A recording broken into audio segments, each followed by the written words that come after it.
So happy to have you in the room with us. We're working on getting the music turned down here, so give us just a second.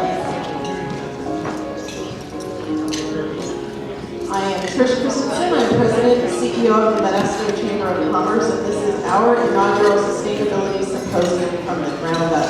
We're super excited to share not only the content that we have lined up with our speakers today, but to share with you a little bit about the program that we are the program providers for. I applied mid-year of 2020 after the shutdown started to become a program provider for our county, to work with businesses as a free service to help them get green certified on the California Green Business Network. It's something we're really proud and honored to be a part of, and a service we're really excited to be offering to businesses throughout our county. So this is our opportunity to give you guys a lot of really cool and unexpected information, and then an opportunity to learn a little bit more about our program. I would like to introduce my co-chair here, Lyndon. Good morning. I know you're all eating, but let's take an opportunity to thank Trish Christensen and the Chamber of Commerce for putting this event on. Appreciate that. My name is Lyndon Coughlin with American Recycling. I'm honored to be the co-chair of the Stanislaus Green Team. And we meet, I'll do my standard line, we meet at the intersection of environmental stewardship and lowering the cost of doing business. And by the way, the Stanislaus Green Team is celebrating their 10th year this year, so another round of applause. Right, I got that from the website. American Recycling is proud to be part of that the entire 10 years. And so what we want to do, and we'll talk about this throughout the day, we want your business to become green certified. Okay? We want you to show the community that it is a priority that you become green certified. We're going to be honoring those businesses later today. And please remember that every third Thursday of the month, we have a Stanislaus Green Team at the Chamber. You can attend through Zoom. You can attend in person. Get on the email list, and we want you there to learn what businesses are doing in the community to go green. So thank you for coming. We appreciate it. We appreciate the Chamber. I'm going to turn it back over to Trish. Trish and I are going to be back and forth all day. Thank you. So before we begin with our presentations, I would like to take a moment to appreciate our sponsors. I'm actually going to start with our table sponsors. Can we please, after I announce them, give them a round of applause? Academy Mortgage Company, American Recycling, Modesto Irrigation District, New Bridge Management, and Resco. Thank you all. And our eco-friendly sponsors, PG&E, TID, The PAC, and Yosemite Farm Credit. Thank you all. And our sustainability sponsor, we were so thankful to have them partner with us on this. I'd like to also invite up San Joaquin Joint Powers Authority. Let's give them a round of applause.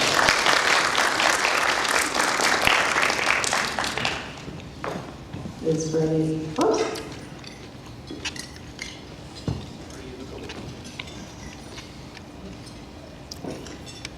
Thank you, sir. No problem.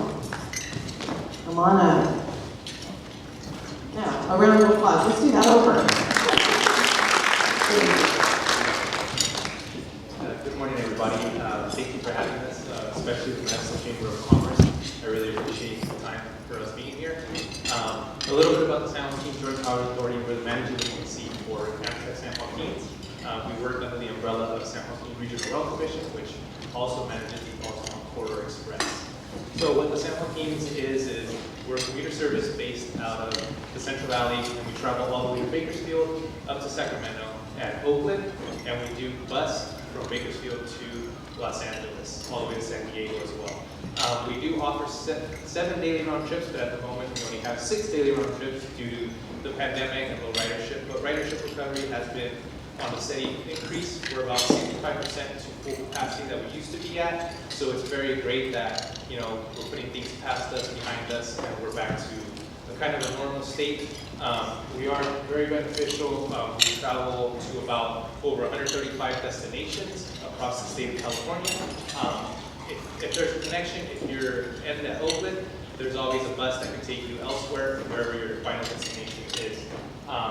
Currently, right now, we're offering a special promotion to the Battle of the Bay, which is on August 7th, where you can travel as a bunch of 6 total passengers for discounted tickets. You're looking at about $12 from Modesto for a round-trip ticket to the actual Oakland Coliseum, and it gets you there in ample time to tailgate, do all those activities. It eliminates, carbon footprint, things like that, and you save money on the parking fees, gas, because gas is costing an arm and a leg right now.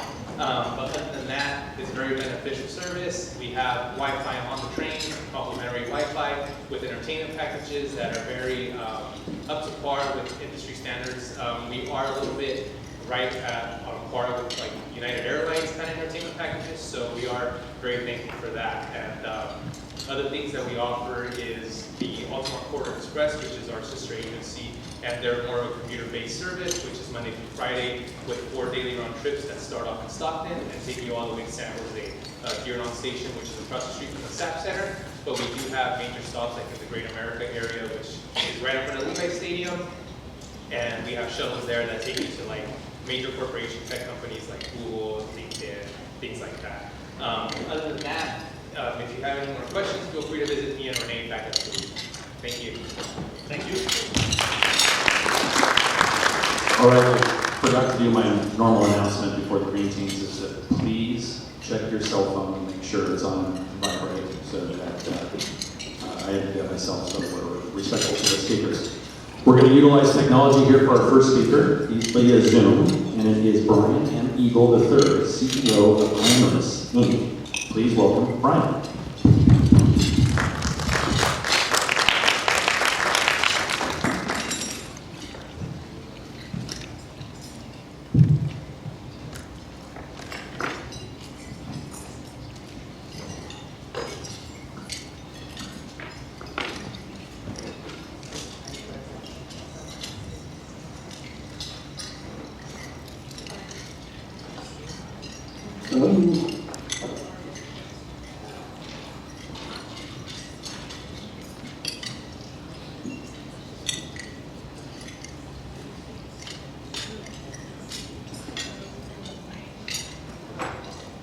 All right, I can't see anything on my end.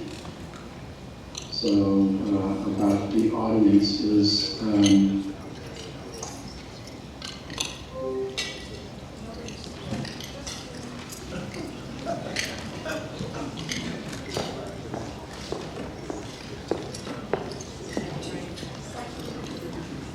yeah, no worries.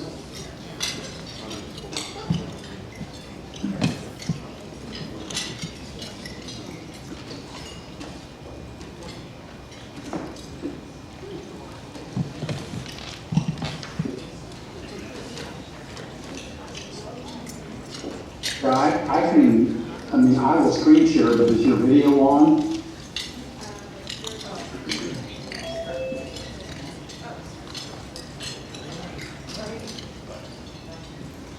Here you are.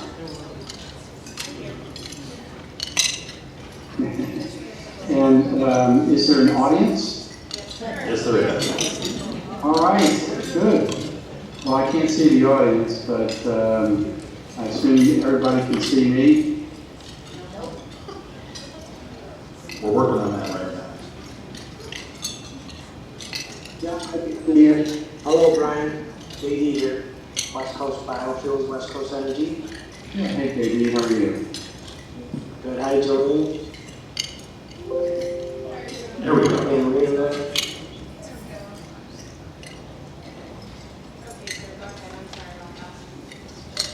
So I can't see an audience, so I don't know if there's, but I'll just go ahead and present and staring at the screen here, but I assume that there are people out there, and so I'll just say hello.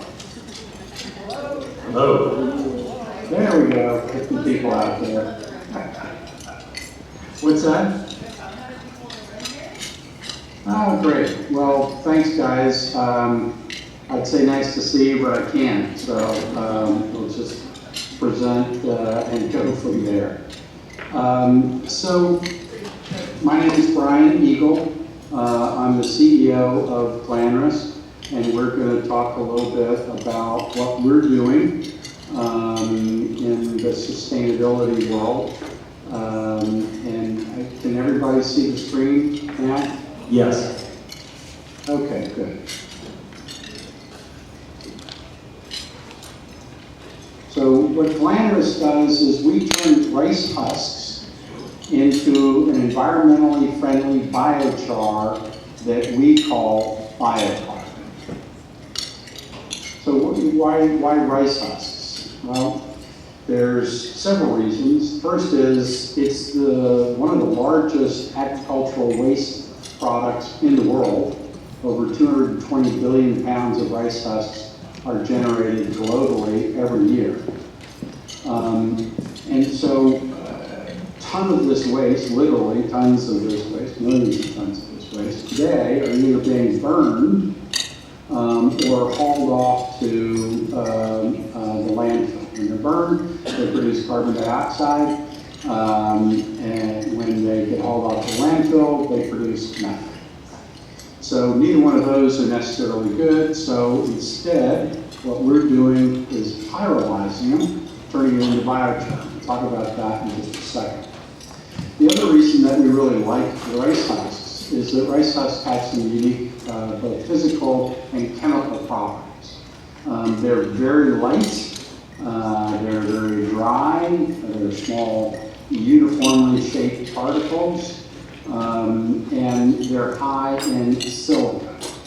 And the silica is important because after we pyrolyze it, and during the pyrolyzation process, we're able to create some unique carboxylic groups on that have a number of advantages in water filtration.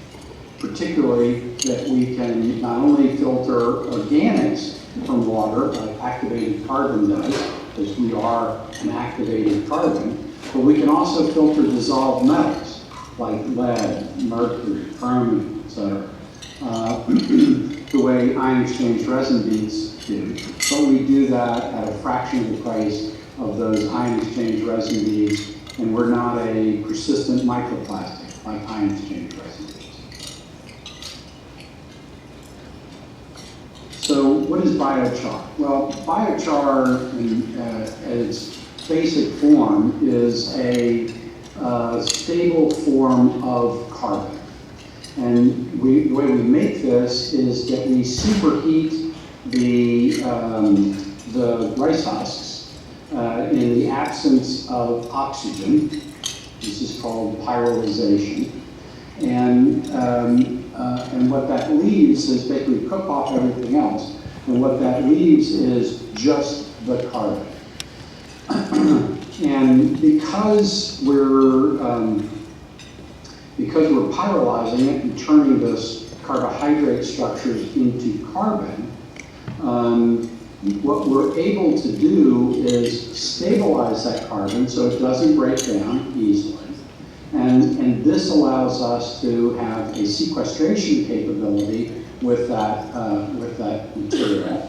And so now, after it's used in water filtration or other applications, and it goes to a landfill or wherever you would go to dispose of it after it's been used, it now qualifies for carbon credits. And our production process has been, as I said, here determined to be carbon negative. So we are a net carbon negative producer, and our carbon credits, which then creates the carbon credits, are for sale on Puro.earth.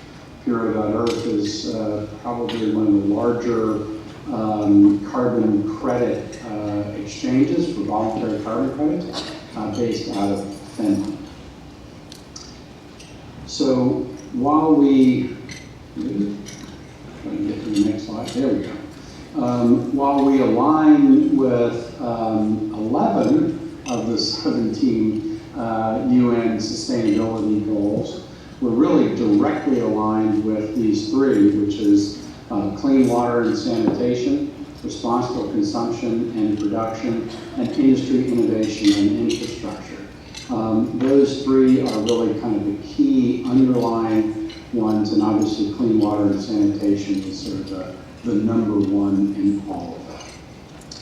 So what do you do with this material once you make it? Well, the applications are actually pretty varied, because at the core what we have is carbon. And carbon is basically the building blocks of many things. In the water application, certainly residential water, industrial water, municipal water applications are all ones that we're pursuing right now. But in addition, biochar, or biocarbon as we call it, also has applications in soil amendment, because here the carbon retains water. Can hold up to 5 times its weight in water. It also retains fertilizer, holds on to nitrogen and phosphorus, so you don't have fertilizer runoff, or much fertilizer runoff. And what we've seen in study after study after study with our material and other biochar out there is that you reduce the amount of water required for your crops. You can reduce the amount of fertilizer required on the crops, and you can see significant yield increases from 5 to 15% on this. So pretty attractive in the soil amendment market. The other interesting market is asphalt. Asphalt is actually a very recyclable material. And today about 35% of the asphalt that's produced is recycled every year. But you know, what they're using in this is they're using sand, silica, and they're also using bismuth coal for the binder in the asphalt. And what we've been able to show is that we can replace up to 10% of the binder with our material.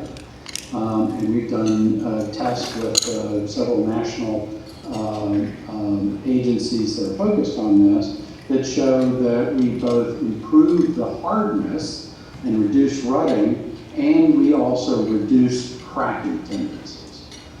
So it has advantages in the use in asphalt to, again, use less coal in that production, because again, you know, we're talking about sustainability here. You know, the last thing that we want to be doing is taking more coal out of the ground, burning it, and getting that carbon dioxide in the air. We need to find other ways to fuel the electrical needs that we have, and start focusing on ways to pull carbon out of the carbon cycle and put that carbon back in the ground. And that is what we can do with biochar. Environmental remediation, another bullet point up here, particularly in California, we're seeing a lot of traction on this, because when you go to dewater a site or to clean up a lagoon and you need to filter that water, we're a pretty good media, because again, we can filter organics from the water, and we can also filter dissolved metals. So even if you've got a broad spectrum of metal contaminants, heavy metals in that water, this is something that we can handle. So we're not necessarily specific to lead or specific to chromium or mercury. We take all cationic metals and we can remove those. So back to the water filtration, which is really where we got started. Again, biochar is this very unique material that has a number of different properties to it.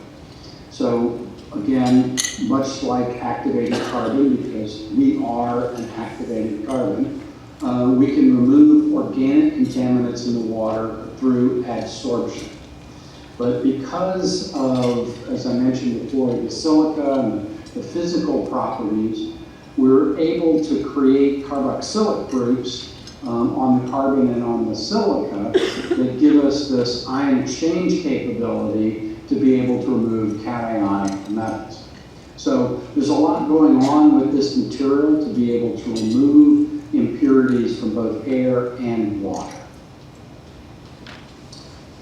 So, you know, again, Why would you use our material for water filtration? Well, typically today, and I don't know how many of you guys in the audience are doing anything with water filtration, but you know, the two of the sort of main technologies that are used, particularly in industrial wastewater treatment and in residential home filtration, is a combination of activated carbon and ion exchange resin. And what we see with the activated carbon is today, you know, that's either made from processed coal, again, not a sustainable media, because we need to stop digging the coal out of the ground and instead find ways to put the carbon back into the ground, out of the air, into the ground. But when you look at some of the other more environmentally friendly activated carbons that are out there, coconut shells are one that people talk about a lot. And compared to coconut shells, you have to cook that at 1,000 degrees C for 12 plus hours. With rice hulls, we can cook that at 400 degrees C in under 10 minutes. So much more environmentally friendly in terms of energy production to create that product. And so, you know, when you look at sustainability and where you want to get your products from, you know, this is something that you also have to measure is the energy consumption and production of that product. When you take a look at, you know, removing metals, ion exchange resin beads, you know, this is a microplastic. It's great at removing metals. You can target it to specific metals. You can target it to specific concentrations of specific metals, remove some and others. It's a nice material for that, but again, it's a petroleum-based microplastic that, you know, once it gets thrown away, is there in the environment forever. So what we're able to do is give you something that can remove those metals and the organics, sustainably sourced, sustainably produced, economic, and free of microplastics. When we look at the cost comparison between, you know, how do we relate to these other products on the market, you know, we're about the same cost, maybe a little bit less than some of those specialty carbons, but we're a fraction of the price of ion exchange resin beads on a per cubic foot basis. So again, much more cost effective. And again, all of this is, you know, determined by what your contaminants are and what is the specific things that you want to remove. Economics will vary depending upon those things. But as a rule, you know, we're generally about the same cost as activated carbon, and at least, you know, 1/10 the cost of some of the specialty ion exchange resin beads. We've gotten a lot of attention, you know, as we start to launch this product about, you know, what we're doing from some major media sources. We're starting to really get recognized for both the potential of biochar and the potential for our specific biocarbon.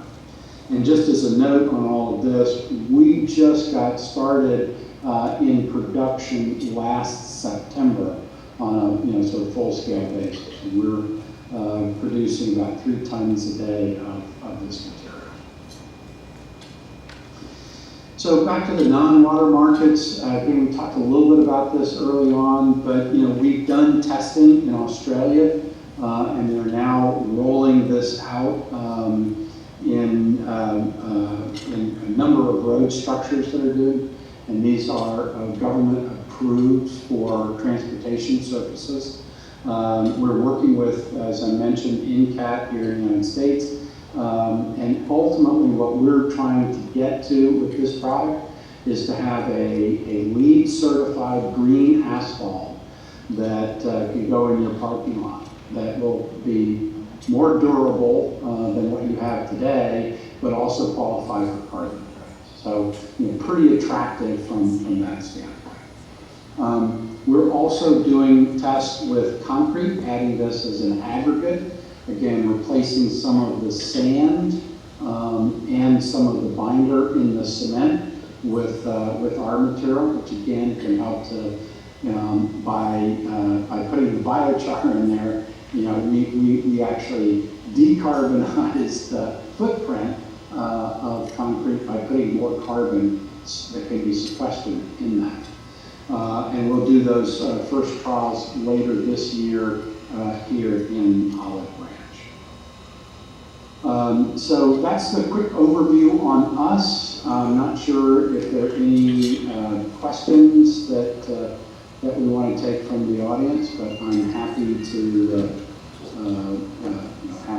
address those. Brian, can you hear me? I can, yes. All right, we do have a few minutes. Is anyone impressed with what you just heard? Is that not an incredible process?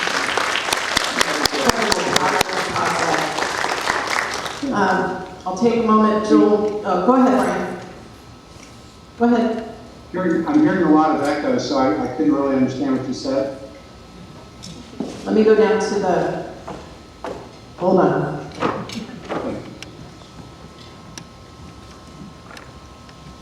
So did you want to do questions? I'm happy to. We're going to go ahead and take a couple of questions. Sure. And let everyone know where you are right now. Oh, yes. Sorry. I'm in Olive Branch, Mississippi, which is a suburb of Memphis.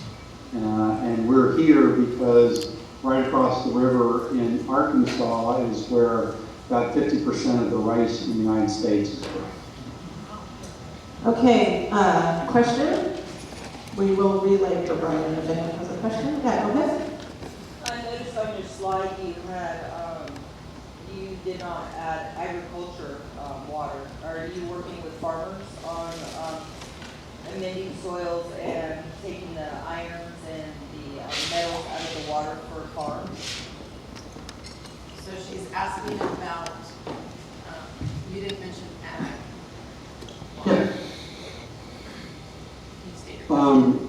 Yeah, certainly we could be filtering ag water. We could filter both before it goes on. We're actually looking at that with farmers in Arkansas where they're pulling water from some of the rivers, and they're looking at doing some filtration before it floods, before they flood the fields. This way, whatever contaminants, particularly metallic contaminants that might be in the water, they can filter out. We've also done in the environmental remediation some filtering of, and it's really berms around these fields to capture any of the nitrogen or phosphate that may be, so it doesn't run off into streams. And because of course that downstream will create algae blooms and other problems in the ecosystem in these streams and rivers. So we've seen some application of that. We're really just starting to get into the ag applications in Arkansas, primarily because the USDA has just allocated funding for the use of biochar in ag applications. So there's grant money available to be able to do it. And as we all know, farmers are pretty stressed today, to find funding to do anything. So having this help from USDA to actually put these kinds of things in place is pretty attractive. How would we find out more information about the grants that are available for agriculture? I couldn't hear the response. We will relay. How do they get information about the grant opportunities? Yeah, I can certainly I can send this information to Jolene or Trish, but it's basically NCRS, the National, I can't remember what the acronym is, National Soil Reclamation Service. I can never remember what the acronym is, but I'll get you the folks that are doing it. It's basically dollars per ton of biochar per acre. And I can certainly connect you with the group that's doing that.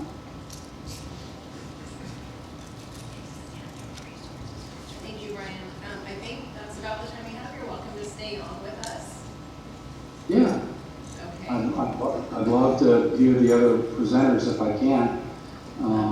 We'll stop sharing my screen here.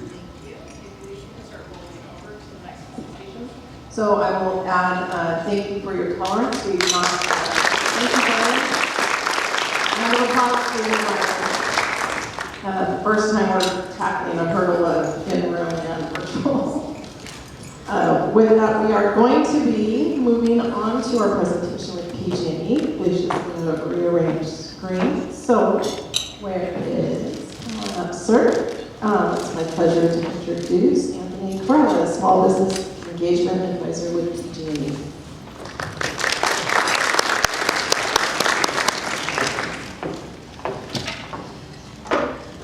Check it. And wow, in front of an audience, so forgive me. I have a crack or two in my voice. Once we get this going again, my name is Anthony Corellis, account manager here with Pacific Gas and Electric Company. Today we're going to be speaking about PG&E Small Business Resources. To loads of us having some issues this morning too.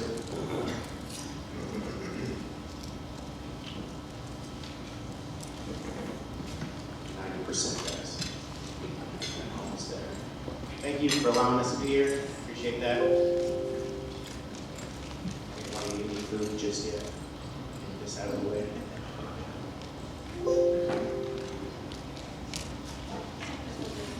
It's okay. Stay here, Walter. Ryan was great. He had great timing. I don't know if you guys noticed that, but he was on point. I don't think I'm going to take the full 10 minutes.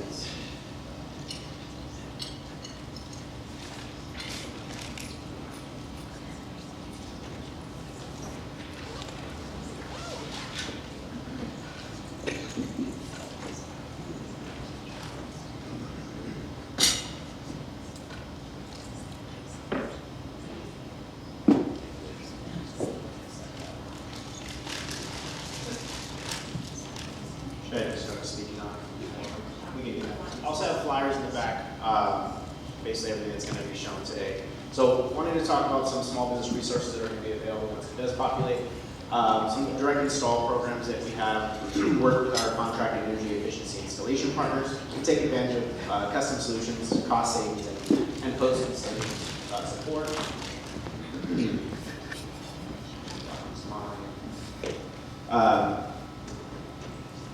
Rebates, finding energy rebates, we can talk about. I know we're in a MID district, so not too much for electric side, but surrounding areas, we have a lot, a huge catalog. Also can be found on pg.com/rebates. Energy efficiency financing. So this is a big one. We have 0% financing. There we go. So bottom left there, you'll see energy efficiency financing. Great for small businesses. We always recommend that after we run a rate analysis if you haven't had that. But energy efficiency financing, you have a 0% interest financing. Basically, it shows on the bill. Can you hear me? Oh, sorry. So energy efficiency financing, you have 0% interest financing, no out-of-pocket costs. Savings from energy efficiency can pay your monthly loan installations. Or installments, sorry.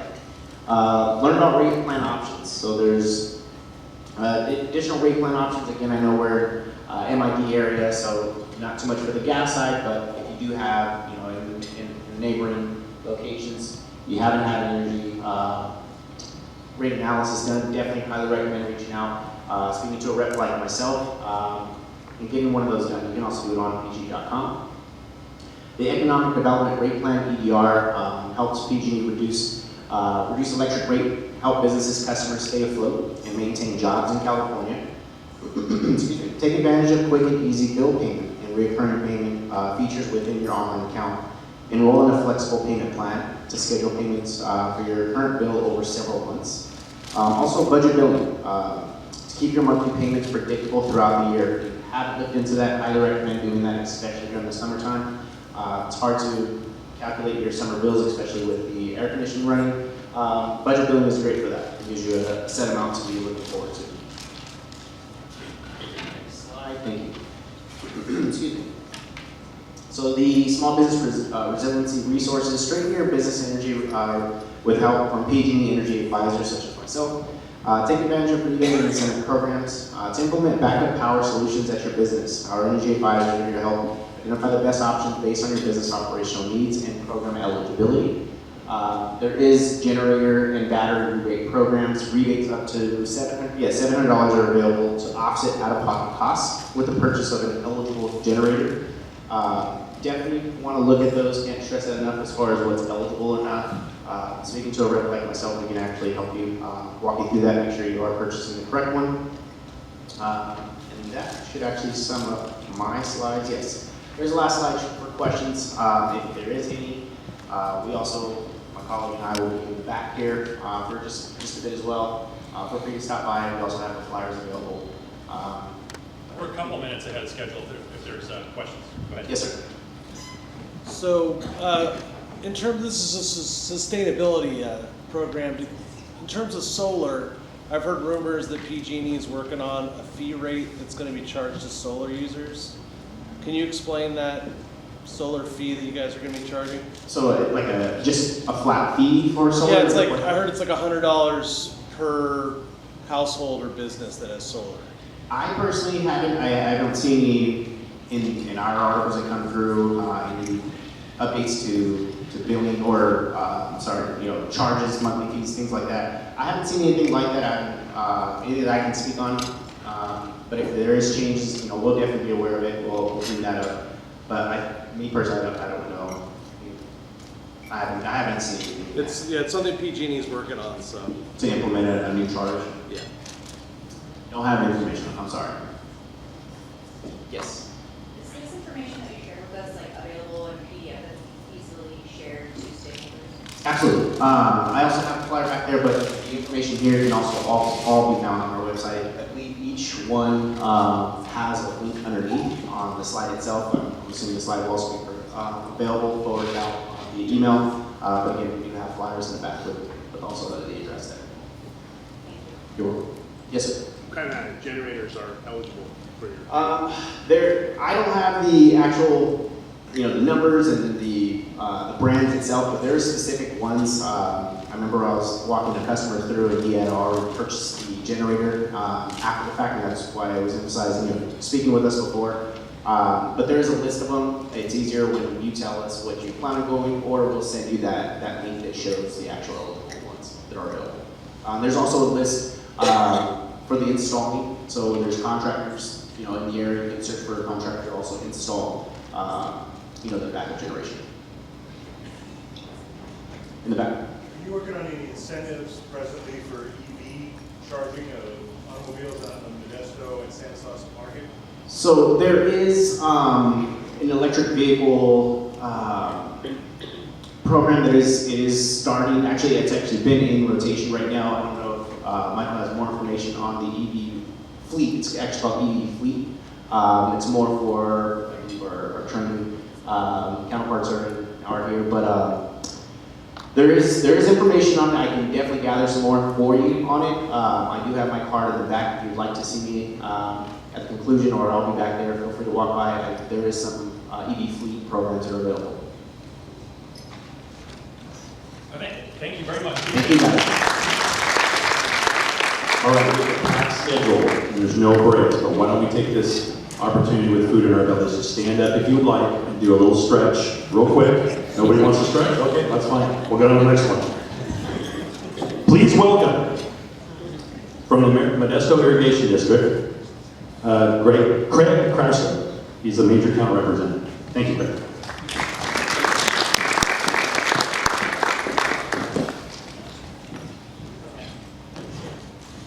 I respond to Greg or Craig, so as long as it ends in A, I will respond.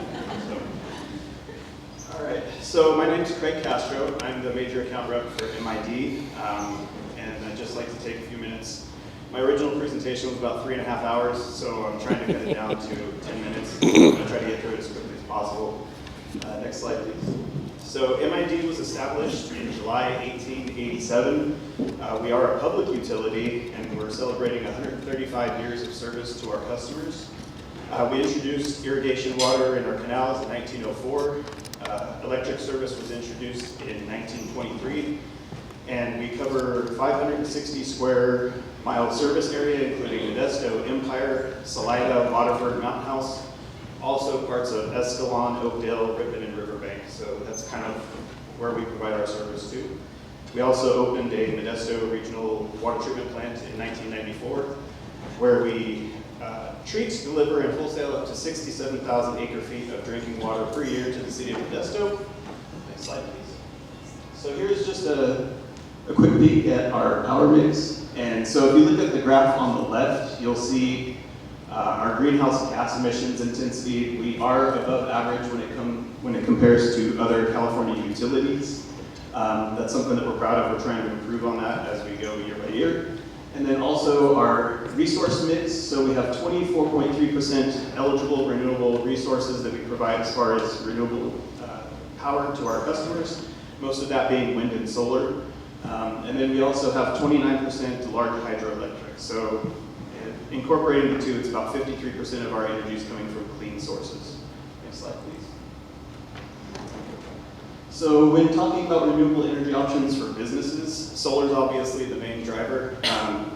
Solar can be a viable option for a lot of customers. When it comes to large customers, it really depends on when your peak demand's hitting. So if you're a larger customer that has a peak demand charge, you kind of want to see when solar is, at its sweet spot. Typically, let's say between 10 a.m. and 3 p.m. is generally when you're going to get the most production out of a solar system. So if you have a peak demand that hits during that time, it may be a good option for you to reduce your overall demand, which would result in a better bill outcome. If you don't, there's energy storage or batteries. So a lot of customers are starting to go that route too. So we have a lot of customers that have like 2, 3 a.m. peak demand. Their peak demand hits at 2, 3 a.m. Obviously, solar is not going to be an option at that time, but if you have an energy storage device, you can discharge that battery at that time and still achieve the same result. So it makes a lot of sense for a lot of customers to look into that. And again, we always say consult with a financial planner because you have to look at the rates and everything else that goes into it. But for a lot of customers, it can make a lot of financial sense. Next slide, please. So again, I thought I was going to have more time, so I kind of threw in some stuff to break up the monotony of all the information that I'm throwing at you. So this is Splasher, our canal safety frog. So basically just advising, anybody that you care about, loved ones, friends, make sure they stay out of the canals for their safety. There's a lot of things that go in there that we don't find until the end of the season where we're cleaning out the canals. There's shopping carts, a lot of broken glass. Lately, broken dreams of me being able to fill up my car for less than $40. Next slide, please. So the rest of the presentation is going to be kind of about saving money or getting money back. So I just wanted to kind of cover conservation tips for businesses. So number 5, you want to make sure that you make energy conservation kind of a focal point of your company. Like get it into your culture and make sure your employees buy off and empower them to kind of make suggestions to the company. Oftentimes we see some of the best ideas coming from the people working directly on the line. So empower them and encourage them to make suggestions, and you could get $1 million idea that saves your company a ton of money in the process. Number 4, monitor your usage and compare it to your historical usage. So every MID bill shows your current month's usage, also compares it to the year prior. If you log into our customer service portal, you can actually go back and look at previous months and kind of compare and see what your energy usage is trending like. We're also introducing, hopefully before the end of the year, a new platform called Automated Energy. And this is basically a web-based platform where customers, business customers can log in and take a deeper dive into their data. So you can actually get notifications on when you hit certain thresholds as far as your usage. It can send you a text, it can send you an email. It's really cool, and it's going to give a lot more power to the customers to find out exactly when those peak demand periods are hitting or when you're using the most power.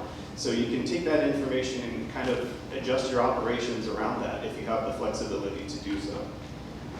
Number 3, replacing equipment with more energy efficient equipment. So in this case, Energy Star is your friend. Energy Star is kind of the one thing to look for replacing equipment. Number 2, so knowing which equipment that you have consumes the most energy. So obviously we have budget constraints. Can't replace everything all at the same time. So what you want to do is look at the energy hogs, those equipment that use the most energy in your company, and maybe prioritize those. So if you're able to replace those first with energy efficient equipment, you can then get more money back since you're going to be saving money, and then apply that money towards maybe other equipment or sustainability efforts moving forward. And then the number one thing is just knowing your rate and your rate structure. So I have a couple slides just kind of briefly overviewing. So we offer a GS1 rate, that's a non-demand rate, it's just strictly usage. GS2 rate is basically for larger customers, it does have a demand component, so your peak demand does apply in this case. And then again, it's not time of use, it's just based on how much usage you have. Next slide. So our GS2 rates and our GS3 rates are very similar. They're both time of use oriented, and they also have the demand component. So it does matter what time of the day you're using your power. So if you have the flexibility to shift some of your operations, obviously you want to use it during the periods where it's cheaper to use. And then for customers between 500 and 1,000 kilowatt peak demand, you could fall under two different rates, the GS2 rate and the GS2U. So MID can actually do a rate analysis for you, and we can take a look at your previous 12 months operations and kind of figure out which rate's the best for you. So just doing that can save you thousands of dollars just by taking a look at your current rate and your current operations. Next slide, please.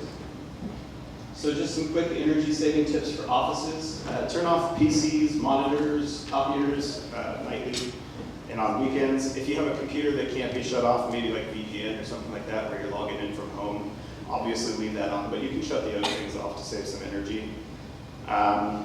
Consider using a laptop computer instead of a desktop computer. So with a lot of us working kind of a hybrid schedule or working remotely, laptops are a viable alternative, and they consume up to 90% less energy than desktop computers. And then if you leave it plugged in, that's another 20% more efficient than they can be, as opposed to unplugging it and just using it straight off the battery. Next slide, please. All right, so here's again one of my humor slides that I threw in, thinking I had more time. So I'll quickly go over this. So if you're ever encountering a bear out in the wild, so the brown bears are kind of the meanies of the bear world. So if it's a brown, you lie down. You want to pretend like you're dead. Hopefully it goes on its way.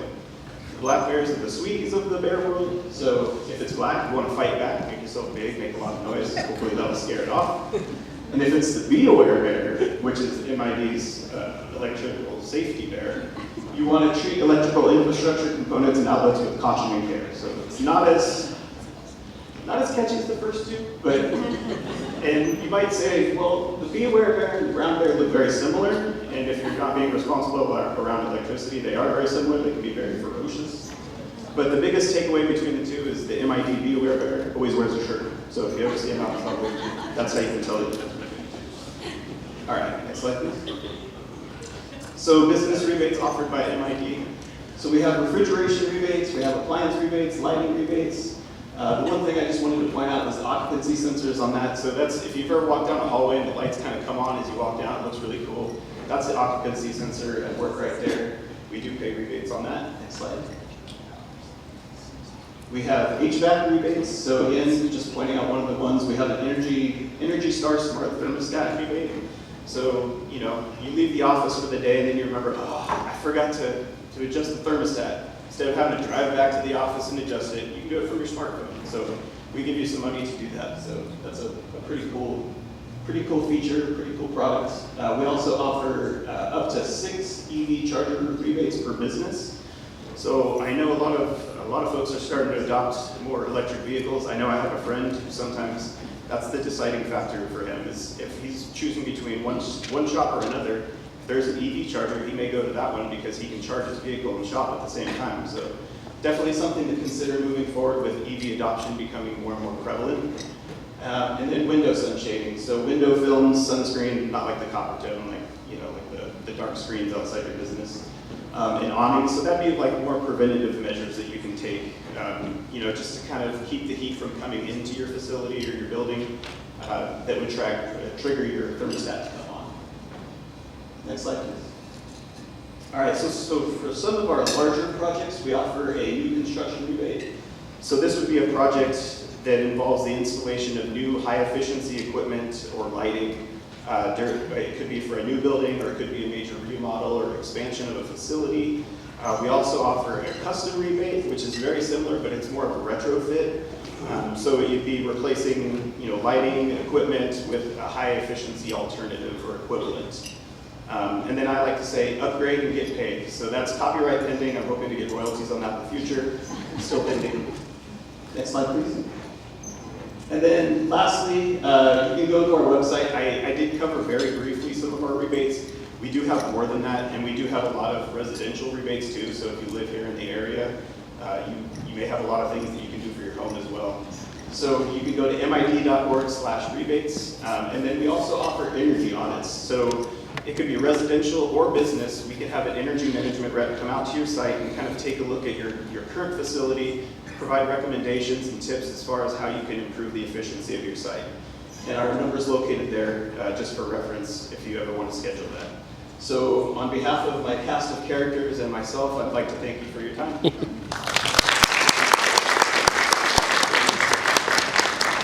Thank you. So start cutting it up. It's my pleasure to introduce Repsco next. Fun story with our friend George here who will be presenting. He's also on the welcome team with the Modesto Chamber of Commerce. He comes out with us often to celebrate new business and new members. He's been with Repsco close to a couple years, I think, and jumped all over the green certification project opportunities. So we've done quite a bit of support with one another. So happy to have you join me on stage.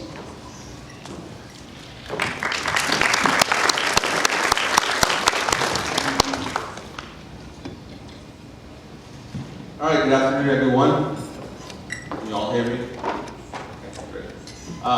The PowerPoint's going to kind of reside in the background. I'm just going to talk a little bit about our product. And we're going to shift gears a little bit, and we're going to go into the warehouse and in production. Over the last several decades, Repsco has really emerged as the leader in the manufacture of recyclable, custom-made plastic slip sheets. And for those of you who are wondering what a plastic slip sheet is, we'll talk a little bit about that. But it's really a viable alternative for replacing wood pallets in warehousing. And I've got a little sample up here with me. The sheet is made from high-density polyethylene, so it's extremely durable. This is a 20 mil sheet, and this can hold up to 2,000 pounds of product. At Repsco, we manufacture custom sheets for all of our clients, ranging from 20 mil up to 90 mil, depending on the weight of the load. So durability is a huge factor. It also can be used multiple times as well because of its durability. And then finally, it's sustainable. And so what we've done is we've created a program to where as our customers use these sheets and they use them up, we will actually buy back those sheets from the customer. And so we close that loop, part of that circular economy that we hear and read about. So that's a big plus for us. The company really started in Colorado several decades ago. While the properties of the product there are unique, the product itself is not. And over that time in Colorado, Repsco built a strong U.S. customer base, working with major manufacturers across the country. Products are shipped out on our sheets all over the globe, to the Far East, to South America, Mexico, Canada, and now into Europe. The one area, though, that they really couldn't reach was California. And so through the help of Opportunity Stanislaus, the company was relocated, and the plant operations moved to Riverbank. We're located in the industrial complex out on Claus Road. And in 2007, early 2017, we began production of the product. When I came on board, one of the tasks that I had was really to kind of introduce Repsco to the community and really to California. So we stepped up some efforts when it came to the website and some email campaigns really just to kind of get the word out, to really begin to educate clients about this unique product. And it's working quite well. We're starting to finally have some conversations with some major players here in the state. One of the things that I think really helped us along the way was the rise in the price of commodities. As the pandemic started, all these costs have went up. We've all experienced those as well. Well, for us, the biggest factor was the price of lumber. As lumber rose, now the price of wood pellets went up. The cost of fiber sheets, our competitor, if you will, went up. Corrugated sheets went up. And supply chain directors around the country, procurement people, now wanted to find an alternative, a better way to handle material inside the warehouse. And so we started having lots of conversations with companies, and it was fun to finally be at the table, to finally introduce the product, educate businesses about all the great benefits of this product. And we continue to do that throughout the pandemic. We not only survived, but we thrived, and we're coming off a great 2021. We've got a solid 2022 going as we continue to just reach out to our customers. Some of the different industries that we serve, mostly it's food and beverage, but out here in California, we want to take advantage of the wine industry, the dairy industry, which are great clients, and of course the nut industry. But really anyone that manufactures and ships a product is a potential customer for us. And so it's important for us, when we have those conversations, to get inside that warehouse, to really kind of see the process and see the application, and really see if our product can fit in. So, again, as you can see on the screen, sustainability, recyclability is what we're all about. And that was really one of the main reasons why we became involved with the California Green Business Network and got certified last year. It was just really important for us to really show that commitment, to what we do on a daily basis. For those of you that would like some more information about the product, feel free to go to our website at www.rebsco.com. You can also connect with me as well. My information is coming up on one of the slides that Felicia will be getting to here in a moment. So if you have any questions? Yeah, we have a couple minutes for a question or two. Right here, first table. So you don't use the wood pellets whatsoever, you just use the plastic sheet, or the plastic sheet goes on and then the material goes on to the pellet? So a good question. It can be used as both, but the primary use is to actually replace the pallet with the sheet. And so to give you an example, a standard 48 by 40 pallet, we would produce a sheet that's 51 by 43 wide. The forklifts would have to have a push-pull attachment in which they would then go and grab the sheet and the load and pull it back on the plantings. And so there's always two questions that we ask when we start the conversation. Is one, how is the sheet going to be used? Will it be used to replace the pallet? Would it be used maybe as a cover to protect the load, which is used a lot in the food industry? Will it be maybe a top sheet? Could it separate the load? And then the second question we always ask, if we're going to use it to replace the pallet, is what's the weight of that load? Because that will determine the thickness of the sheet.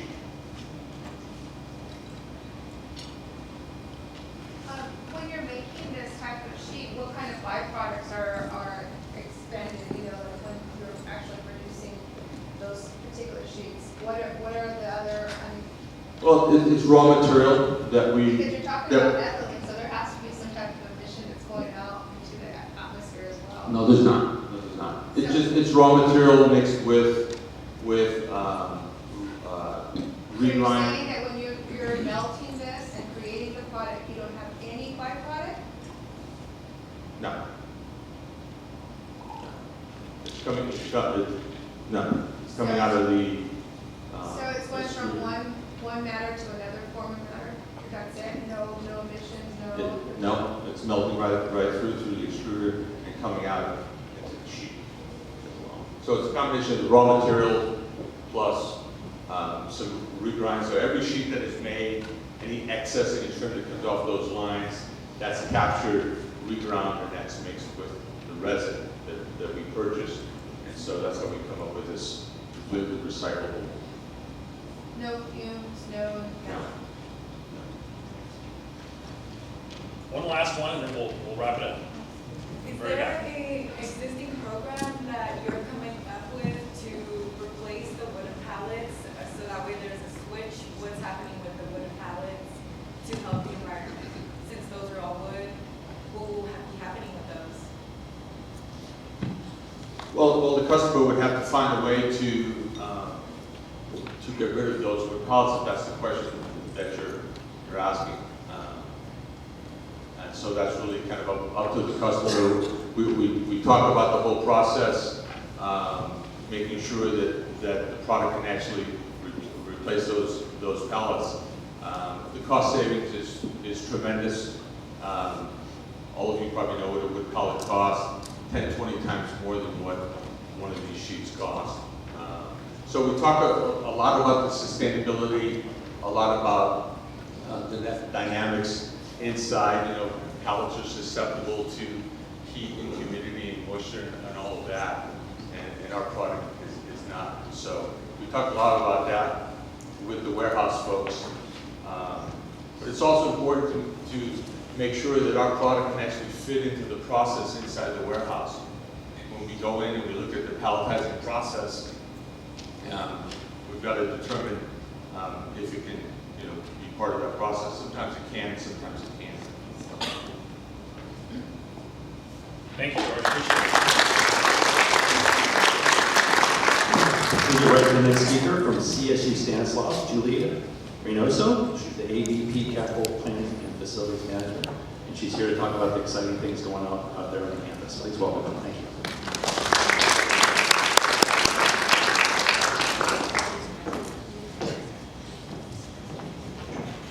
Can you hear me? So I was curious to ask, first of all, how many Stan State alum are here in the room? Woo! All right.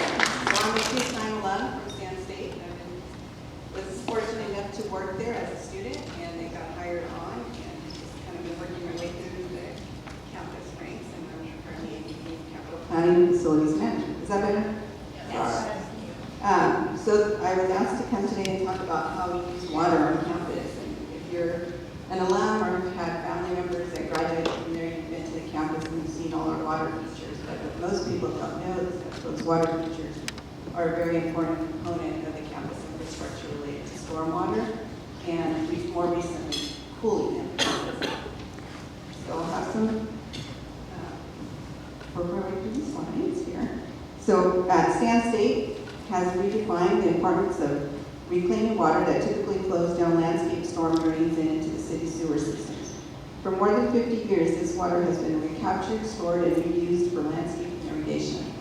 This ingenious bit of engineering is the foundation of the campus's water reclamation system. But with the ongoing drought and mandatory state water restrictions in place, the university is finding new ways to maximize its water resource. Just a little bit about the campus. We are one of 23 campuses statewide, located in the Central Valley, established in the 1960s. We are covering about 220 acres. We have about 10,000 students and 1.3 million square feet of building space. The next slide is an overview of the campus, the aerial view of the campus. And I don't know if you can tell, but up there at the top it says this is 2016 Google Map. And there's a reason I decided to show the 2016 view of the campus. As you can see, it's very lush and green, and we've been making some changes to our watering practices that will show you a different view of it in a little bit. Next slide is a view of the various lakes on campus. And then the next slide demonstrates the interconnectivity of all the storm drains on campus. So they all work together in a cycle. Next slide. So the underground pipes in the storm drains capture the rainstorm and excessive irrigation water from the campus building roads, streets, landscape areas, and parking lots, as well as the neighboring streets of Gear, Modesto, and Cole Road. The pumping station houses a deep collection chamber with a series of large pumps to move stormwater from the campus reclamation system into the reflecting pond for storage. The station is powered by electrical power and by the nearby solar arrays. It also has a backup emergency generator to ensure proper water management. The water from the campus reclamation system is pumped from the irrigation station into the reflecting pond for storage and reuse year-round. Water is pumped from the reflecting pond into the various campus lakes, which will provide additional stormwater storage of approximately 12 to 14 million gallons of water. And then water from the reflecting pond, as well as the campus lakes, is then filtered and used for campus irrigation as well as other uses. Deficiencies in the reclaimed water are made up from our campus deep water well. In 2015, the campus implemented a water filtration system that allowed us to use the reclaimed water to cool our towers at the central plant, which directly cools most of the campus buildings. The entire system is controlled and monitored by an automated control system that assures proper water flows, pressures, lake levels, and irrigation water management. Again, this graphic demonstrates how it's all interconnected, and the blue lines up on the campus map are the actual storm lines that connect to various areas of the campus, and then there's smaller lines that connect lawns and small planting areas also. If there's extra water, it all flows back into that loop and goes through that system that I described.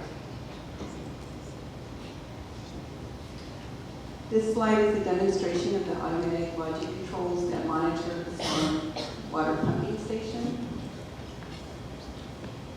And then our Thornburg storm pump monitors the water in the reflecting pond, and then when it reaches certain levels, if we can't find a place to store the water on campus, then we run it through to the TID canals with their permission. Our ag well pump is also monitored by the system and has automatic controls when we need the extra water to turn on that pump. And then using our controls, we are able to achieve irrigation reduction targets using these systems. The system also monitors the weather, so if it rains, all our irrigation systems shut down and rely on the rainwater to run the irrigation to water the lawns and plants. And then when we need to, turn the pumps on to circulate the water to the reflecting pond for storage in the lakes. Again, irrigation pumps are monitored with the system and controlled so we can achieve our target of reducing the irrigation by 30%. So the irrigation runoff, as I said, is also recaptured and monitored through the system. Here's an image of our cooling towers that cool the whole campus over the, probably we kick them on March through October, so that water is being recycled through the system for most of the year. An image of the filtration system that was installed at the central plant. By using this filtration system, the university is saving approximately 4 to 5 million gallons of municipal water per year.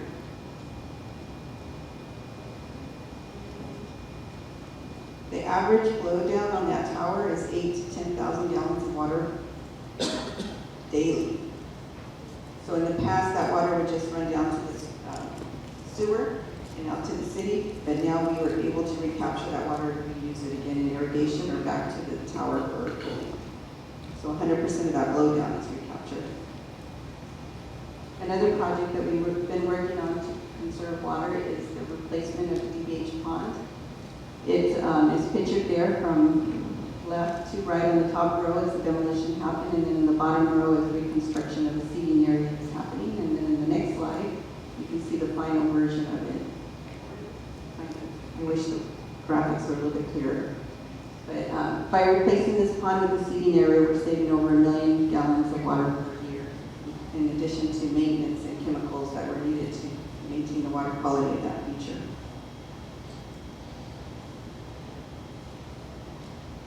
Our next plan in improving our system is to install a groundwater recharging station that's currently under design, and you can see it's, try not to follow, is that yellow block in the middle of the campus that you see there is the location of that groundwater recharge station where it would go, and it's basically just an indentation in the ground level, like the city of Charlotte has various, that's one of their images we pulled there from the top.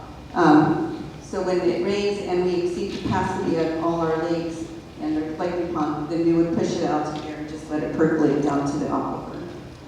The project is in design right now, and we're looking to get funding for that. We're going to be looking for grants and then also reaching out to the Chancellor's office right now to see if they can fund that with infrastructure money. Another project would be the installation of a similar system at our Naraki Hall chiller plant. It's a backup plant for cooling campus, and so we could install the same system there and then have the same blowdown be used for water again. So again, we come back to the 2016 Google map of the campus, and you can see how lush and green it is. And then if we go to the next slide, this aerial image was taken of the campus this May. And it kind of breaks my heart because I love to see the campus lush and green, but we're very serious about water conservation and have over the last few years changed our watering schedule significantly. And we are going to be continuing to do a more focused approach to irrigation around campus. Go to the next slide. Good, you can see the colors. So our phase 1, we're going to completely stop irrigating those areas. Even though the previous aerial shows that they're kind of browning, we're still trying to conserve those areas and watering them periodically. So now we're going to go to, based on the new mandates, stop irrigating the areas that are just decorative grass, and we're going to be doing alternative options there. We haven't quite decided yet. If you go back, can you go back one slide? An example of something that we've already implemented is, I wish I had the laser with me, is right above, so right above me is the library, and right above it is used to be a grassy area, and then we temporarily used it for our portable trailers while the library was under renovation. So when the trailers went away, we decided not to replant it with grass. What we did instead was a little mini orchard. And so now it's trees and it's with drip irrigation and bark. So we'll probably be looking at converting more areas of the campus like that to stop irrigating grass.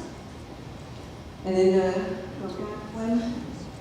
So we've also identified areas which would be the phase 1 irrigation is easy because we can use our controls to just stop the watering there. The phase 2 will involve manually removing sprinklers or shutting down sprinklers so that even though that zone would go on, certain sprinklers wouldn't water and we could still water our trees. So the plan is to conserve, and you can see the tree conservation area is also marked in a purple, dark purple, and then the pink is our athletic field, which we're also going to be continuing to maintain.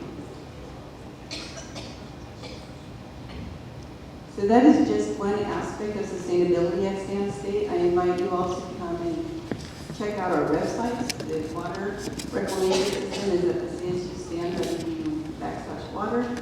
And then the csustan.edu/sustainability has a lot of our other programs that we do related to sustainability, like we're nearly completing a campus-wide LED lighting conversion. We're probably at 90% conversion to LED lights.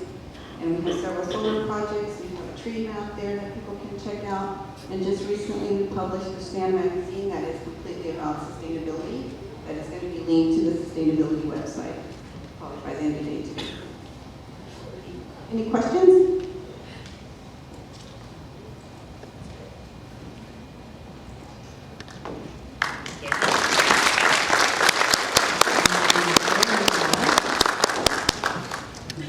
I feel like in this process of building our presenter list, we learned a lot of cool things we didn't know what's going on in our community, so it's been worth it for all of us.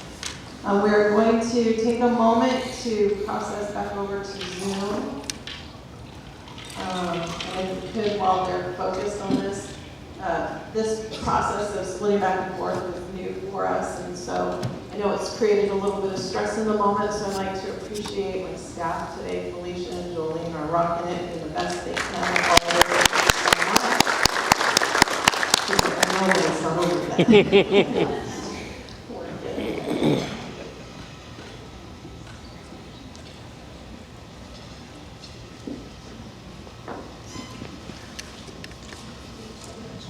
Hello, Jolene, JD here. Is it on the audio? Hey, JD, we're working on it here. Hold on a moment. Okay, great.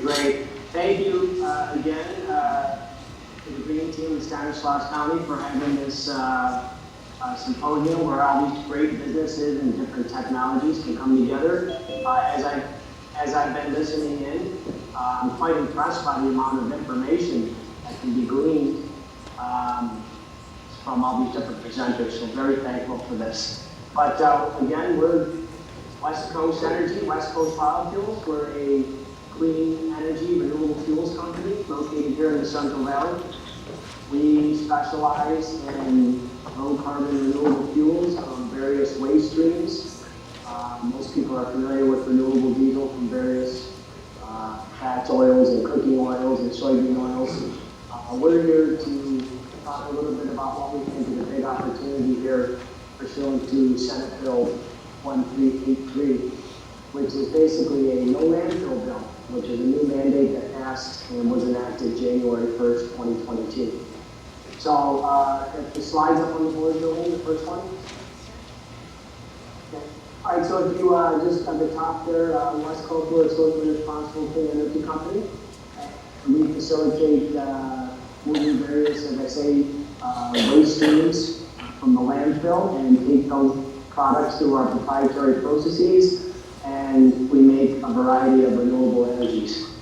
And it's just really unusual that we all came together, and you hear a lot of air tar, soil conservation, water conservation. These are all very big topics for everybody in the Central Valley, and especially pursuant to the agricultural economy that we have here.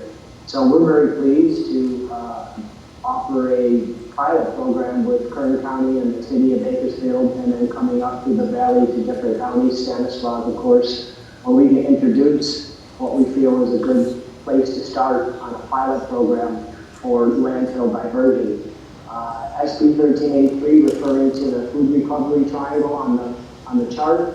Of course, the regulations took effect January 1st, 2022, and the whole goal is to basically mitigate.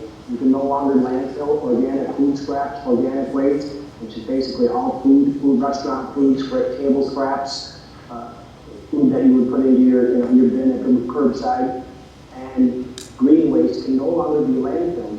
So I guess the proper way to summarize it is every single city, state, municipality, and county has to now comply with this SB 1383 requirement at the municipal level, the county level, to adhere to these regulations. And the overall goal is to reduce by 50% of the content of the organic food scraps that end up in landfills, obviously because it's a mitigation of greenhouse gas, methane, and other contributors to the poor air quality here in the Central Valley. Like you see from the food recovery hierarchy, you have, of course, feeding people is at the top, most preferred down the least preferred. Of course, the least preferred is to bury it in the landfills. Now you don't even have that choice. You basically are forcing the municipalities and the local communities to come up with a solution to divert. So West Coast Energy and West Coast Biofuels have developed some, as I say, some pilot technology that we've assembled that we can take various fractions from the landfill, including green waste, your mixed compost, your MSW, and we're able to take that through our modular skids. Next slide, please.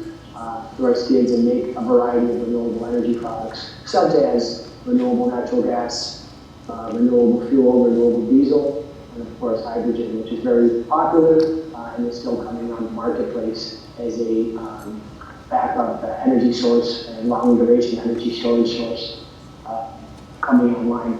But on the second slide, we have compliance, of course, the appropriate uses or approved uses through Cal Recycle, who's managing, the department that's managing SB 1383 is for composting, which we've heard a little bit about prior, using some really novel formulas, as our earlier presenter mentioned.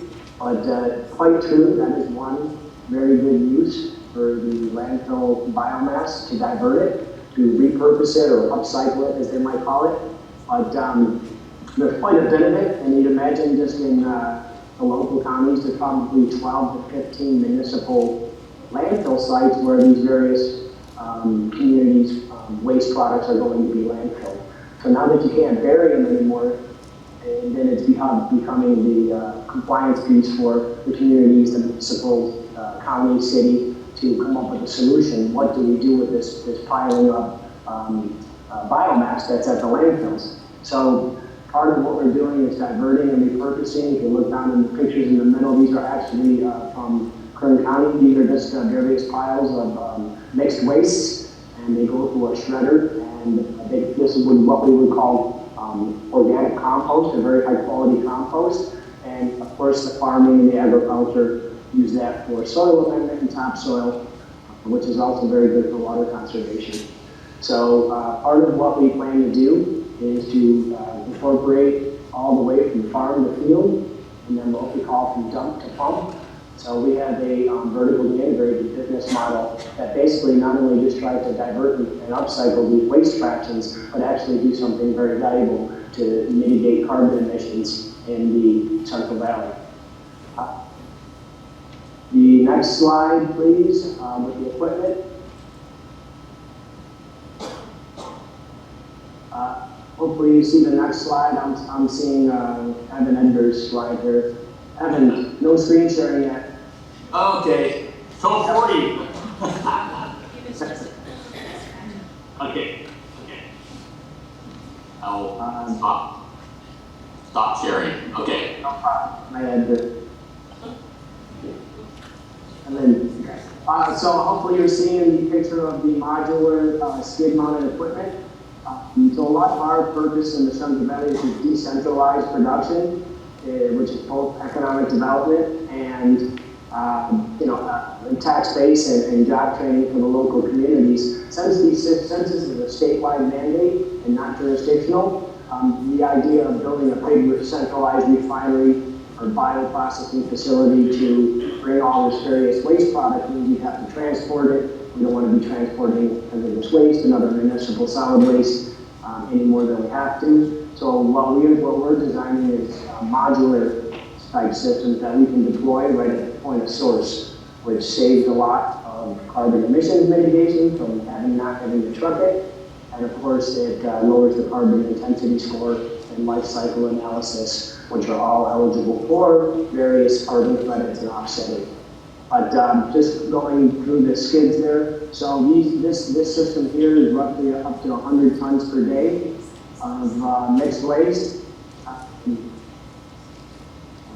Up to 100 tons per day of mixed waste, and this would include in this particular case plastics. So we're focusing on the SB 1383 fractions, which is the organics, the biomass, agricultural crop residues, and of course green waste.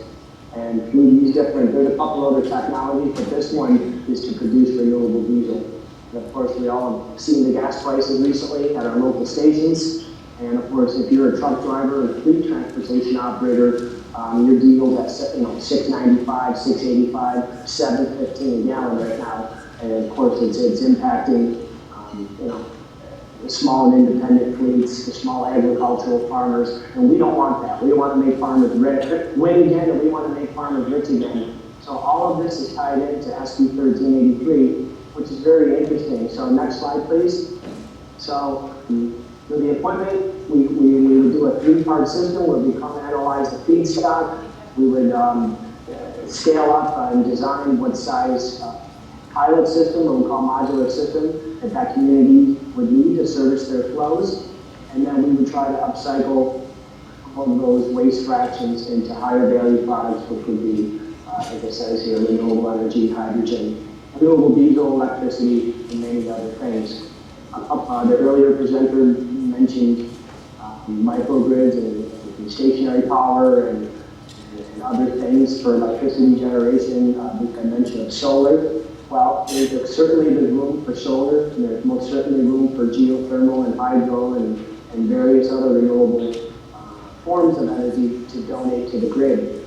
I think one of the big overlooked opportunities, especially even before it was mandated by the SB 1383 law, was the opportunity to repurpose and reuse or upcycle the landfill biomass that's just sitting there. It's an atrocious waste of BTU and energetic value, number one. But the second part of it, it's not a clean and way for us to do our balancing the climate with our economy, with our growing our communities and economic development. So it's a fine balance, but certainly the repurposing and reusing into higher value products is net positive.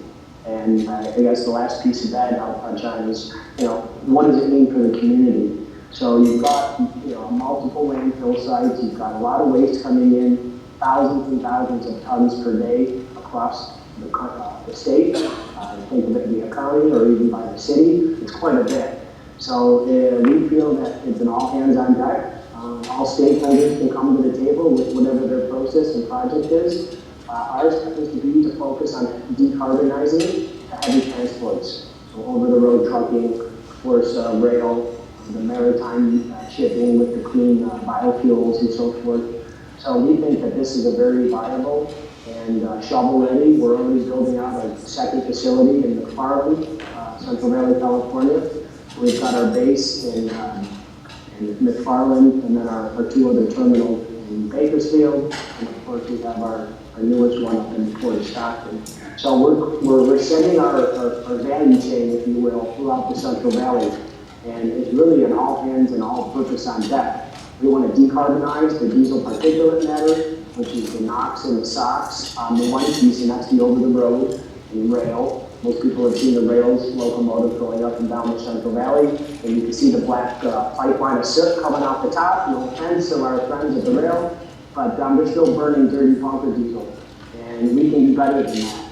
So not only would we be offsetting, what is a terrible methane emitter, what they call short-lived climate pollutants, SLCP. They're some of the most powerful carcinogens and other causes of COPD and asthma. So it has health ramifications for each of these communities. So we feel that with West Coast Energy's decentralized deployment of modular skids based on the community's needs to produce jobs right where the local economies need them, some of these rural and disadvantaged communities, could use a piece of green technology boost to give that revitalization to their local economies, and it's something to be hopeful and positive about. So with that, on the last page, just a few of our highlights about how we operate. So our whole thesis and mission beyond the climate and the reduction of greenhouse gases and other hazardous, methane. We're here to do economic development and jobs. It's supposed to be a jobs program for these local communities. It's something that the Chamber of Commerce, the city councils, the county supervisors, everybody can be proud of what you can do together. Of course, we come in as the operator or the project developer, and we assemble our modular units with our in-house operation and engineering. We don't ever ask the landfills or the municipalities for tipping fees, which is a big showstopper for a lot of people nowadays. If I don't get tipping fees at your gate and you bring the garbage in, and my business model doesn't work. So because we're not building such large, high cap expenditure type of refineries, and we're doing more 40-foot C-train modules, for lack of a better description, the economics are much easier to develop. And then to the degree that we decentralize these and get them out to all the local, we won't forget about our friends in the rural and disadvantaged communities. And there's quite a few up the Central Valley, and they all need a boost. So they all have waste, they're all under the mandate, and they all need a boost. So I go back to the beginning to summarize. West Coast Energy clean air, clean water, clean communities. Taking it from the dump to the pump by repurposing that waste that can no longer be landfilled we think is a smart use of biomass conversion technologies. And then of course the modeling that our team has done on the amount of metric tons of carbon emission that has and will be mitigated by not having that organics decompose at the landfill level to the point where we're repurposing that material into low carbon liquid fuels back to the trucks. It closes the carbon loop, as we heard a few times on this presentation. So we're very proud to be a stakeholder. We're happy to share any information and questions offline. We have emails that can be shared and PDFs. But one of our last and final pieces is we're looking to come into Stanislaus, into Modesto, and help deploy a system with our stakeholders in the community.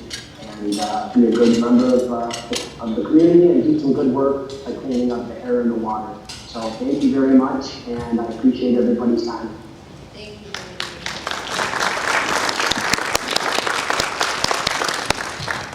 And then we're going to roll right into you, so feel free. Evan Edgar, live from Sacramento, California. You guys hear me okay out there? Yeah. Yeah, I'm clear. Okay, it's always great to follow JD. You're my hero. He gets to implement all the plans and visions and dreams of decentralization, community. So it's great to follow JD because I can say, you need a boost, but how do you pay for it? What are the incentives to make this happen? So JD, thank you for setting the table in 1383. Totally endorse everything you said. I won't be repetitive, but I'll be more how to implement. We are part of the definitely I got to get from the beginning. I got to move to the current slide. I am now. Next slide. There we go. We are in the wheelhouse of the circular economy. And what JD said about being decentralized is so critical because the bigger they are, the harder they fall. It's tough to permit, tough to get all the feedstocks. It's just too big to eat. And what JD's talking about is decentralized, where it's community scale, cost effective, less CapEx, and less transmission losses or transportation losses. But being in the wheelhouse of circular economy as organic waste hauler, we've been representing the franchise haulers in California for a lot of years. I'm the engineer for the California Compost Coalition, and we've been behind 1383, how to implement it and how to pay for it. But the waste industry as a whole, we're net zero greenhouse gases now. We totally endorse the low carbon fuel standard. Totally, all the incentives in circular economy are great. The Climate Action Reserve, the cap and trade. So I'm going to be talking about that. What are the incentives to implement the circular economy? Right now, I submitted a report to Tower Cycle, and what it looks like just on our net zero from all the emissions from transportation and energy is offset by composting and by recycling using life cycle analysis. So this is using Tower Cycle's tonnage data for diversion, coupled with CARB's definition of net zero, and using the federal EPA WARM model on the greenhouse gas benefits of avoiding emissions through compost and recycling, California's in great shape right now. And we are the zero heroes because not only are we net zero greenhouse gases, we're also using carbonated negative fuel with near zero NOx trucks, with organic compost with near zero pesticides. So we're doing this right now, and we want to continue to do this for the state of California with small scale, community-based facilities. How do you pay for it? Carbon. Carbon is like a commodity. When I first started with Cap and Trade with Arnold Schwarzenegger, started in 06, carbon was priced at $12 a ton. Now back in February 2022, carbon was almost $30 a ton.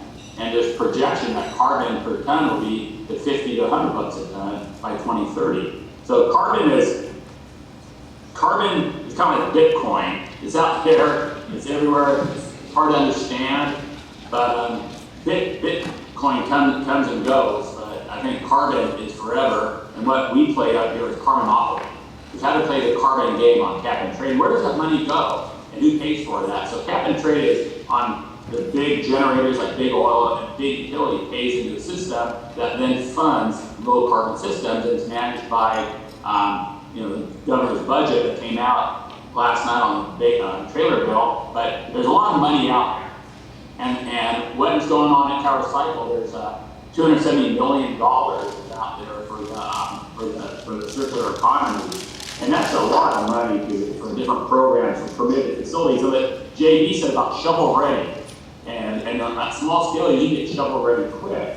And there's $105 million coming out this fall for compost and anaerobic digestion, and about $3 million per facility. And another $75 million coming out for recycling market development for plastics and paper and glass. And local government already got $60 million. That goes right to local government for staffing. The wastewater guys got $20 million. That RFP already went out. There's a lot of wastewater plants. You can take organic slurry, like Manteca is an example down your way of a system. And of course, edible food recovery, we feed hungry people first, and then a lot of community compost. So there's a lot of money going around, and the budget trailer bill that came out last night is another $180 million on top of this for Tower Cycle. So we're getting incentives, local government needs it. It buys down the CapEx by about 25%, a $3 million grant on a $12 million project. So it's, Tower Cycle's stepping up at the right time. So we have great incentives coming on in the form of grants. The big one is a low carbon fuel standard, and that's where JD's company has a lot of opportunity with regards to low carbon is getting off diesel. How do you do that? By making different low carbon fuels to displace diesel. It's been a great program. It's going to have 20% less carbon by 2030, and there's and basically it's paid by big oil and funds people who actually make the transportation fuel and use it. Here's a chart that shows all the different low carbon fuels. Diesel on a low carbon scale from CARB in grams of CO2 per megajoule is 500. And the whole idea is get off diesel. And people pivoted to CNG, which is great. We're down to 88 and we're near zero NOx engines. That's a great place to be. But we can do better. If you look at the high solids AB and RNG, I got a city NEPA facility minus 165. I got South San Francisco at minus 80. So there's a great opportunity of a carbon negative fuel out of food waste and green waste that used to go to landfill. The dairy digesters are minus 330. There's a lot of digester gas going down Valley, Tulare, Fresno, Bakersfield, a lot of dairy clusters. That's a good program. Wastewater is about plus 34, and when they take the wastewater, and this is basically, of course, this is CARB schedule and using the Greek model. Using ZEVs, CARB wants us to get off CNG and RNG, in-state RNG, to go ZEVs, and ZEVs, zero emission vehicles aren't zero. Between 16 and 90 on a carbon scale. Zero emission vehicles aren't zero. And you have to dig up, the Congo with cobalt to do it, and that's a linear economy, that's global, and CARB wants to disrupt what we're doing with in-state RNG circular economy in order to promote ZEVs. And so we're working on a scoping plan with CARB to kind of keep on carving out a way for in-state RNG with near zero NOx trucks. We can do a lot of good now versus carbon neutral in 2045. Low carbon fuel has a lot of incentives. Right now, in June 2022, you get about $1.70 revenue for each diesel gallon equivalent. So that's pretty good. That's an incentive in order to make low carbon fuel and use it. So that's a nice California incentive. But on the federal level, they have a thing called the RIN pricing, and RIN's been more robust. It's been very valuable on the D3 RIN, which is something that also got a green waste up to $6. A diesel gallon equivalent to use D3 RINs, and D5 is food waste is around $3. But the pricing has been somewhat volatile over time. Banks discount it. Plus you add in $1.79. So this is how JD and how we're going to pull it off without having a big spike on the tip fees. JD says that you want to limit the tip fees and the pricing, but what we're seeing with SB 1383 is on the residential sector, pricing has been going about 20% over a 5-year phase-in, and on the commercial sector, about 30% increase over a 5-year phase-in to have this program. But having these incentives totally helps discount the pricing from future impacts. And And so that's a good incentive there. And we are implementing the circular economy in two ways. Not only are we, picking up the organics at the curbside, we take it to a facility, we make our RNG, and goes right back to the truck. It's like back to the future part two. Instead of putting that, that banana peel and pouring it, we're putting that pizza box, right back in the RNG facility, goes right back in the truck within 30 days. We don't need a pipeline. This is community scale. This is skids, the skid program that JD talked about is perfect in order to take care of the community with a carbon negative fleet. And the digestate goes out to compost facilities that goes into healthy soils and get farm to fork. So it's quite the system. It's definitely circular economy in action. It's great for the valley. It's going to be roll down up and down the valley. I'm doing this in Napa and Ventura and as leaders in the state. But now with these incentives, we can now take it to the Central Valley. This is a little bit about RIN pricing over time. They already showed that one. The biomat program is really important. That's when you take energy to the grid. And the San Joaquin Valley APCD is phasing out agricultural burning over the next 5 years, and they have $180 million to not burn and have the orchard material go to other activity, like going to biomass gasification plants up to 3 megawatt. Community scale, not too big, and if in the urban sector, you get 12 cents a kilowatt hour, but that ag waste, we go up to 18, and up in the forest sector, 19 cents a kilowatt hour to have a 3 megawatt, has to be 3 megawatt, which is about 35,000 tons a year of wood waste. So you take 35,000 tons a year of wood waste, you get to 3 megawatt, and you got all types of good incentive pricing in order to take it to the grid. And this is the biomass base load. So when the wind don't blow and the sun don't shine, we always got biomass as a base load, and that's distributed energy, energy with microgrid for energy resiliency. So you're not beholden to PG&E when they turn off the lights. We're still home. We're still home making our own energy for our own facilities without being beholden to PG&E's brownouts. This is a green up where we can definitely take our ag waste and forest waste and urban waste and make energy out of it. That's a good incentive program. And the different categories from urban, ag, and dairy, all those are viable. I'm working in each one of these sectors with each type of organic waste. There's a lot of biomass out there. You can do a lot with it. You can make fuels with JD. You can make energy on site. So there's a lot of great emerging technologies, a lot of great programs in order to fund. One of my favorites is the voluntary carbon offset market. We got the regulatory at carbon. There's a voluntary program for organic waste composting. I've had a couple of facilities get that. AV digesters, soil enrichment, and biochar. So what this does is the Amazons and the Apples of the world really want to be carbon neutral by 2040, so they're buying futures on carbon offsets. And my favorite programs is being a carbon cowboy, is taking green waste out to the ranch and use it to sequester carbon to enrich the soil. And then we get 30 to 40% water savings. We get better, better yields. So everything about the circular economy, everything about making compost and using it in the community is so good. And there's a great futures in the voluntary carbon offset to help pay for all these programs we've got to put together. We do everything like we're supposed to do by 2030. We're supposed to have 75% of all organics out of landfill by 2025, and we do the low carbon fuel standard, you do the renewable portfolio standard, everything we're doing. So the waste sector was at 3.7 times net zero in 2018. We can be close to 10 times net zero by 2030 by continuing this program that we have great success with. We're building in-house, in-state facilities.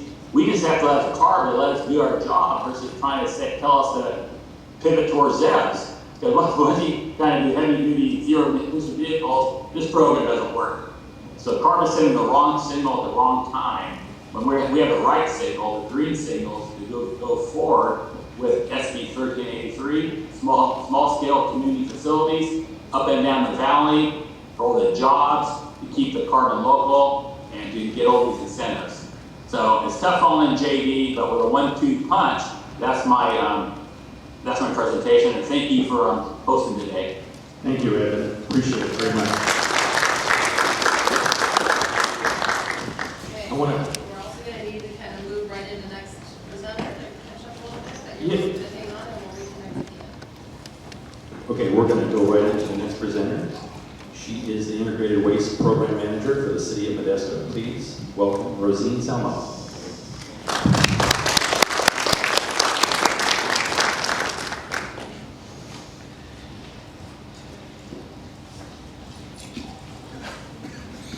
Good afternoon.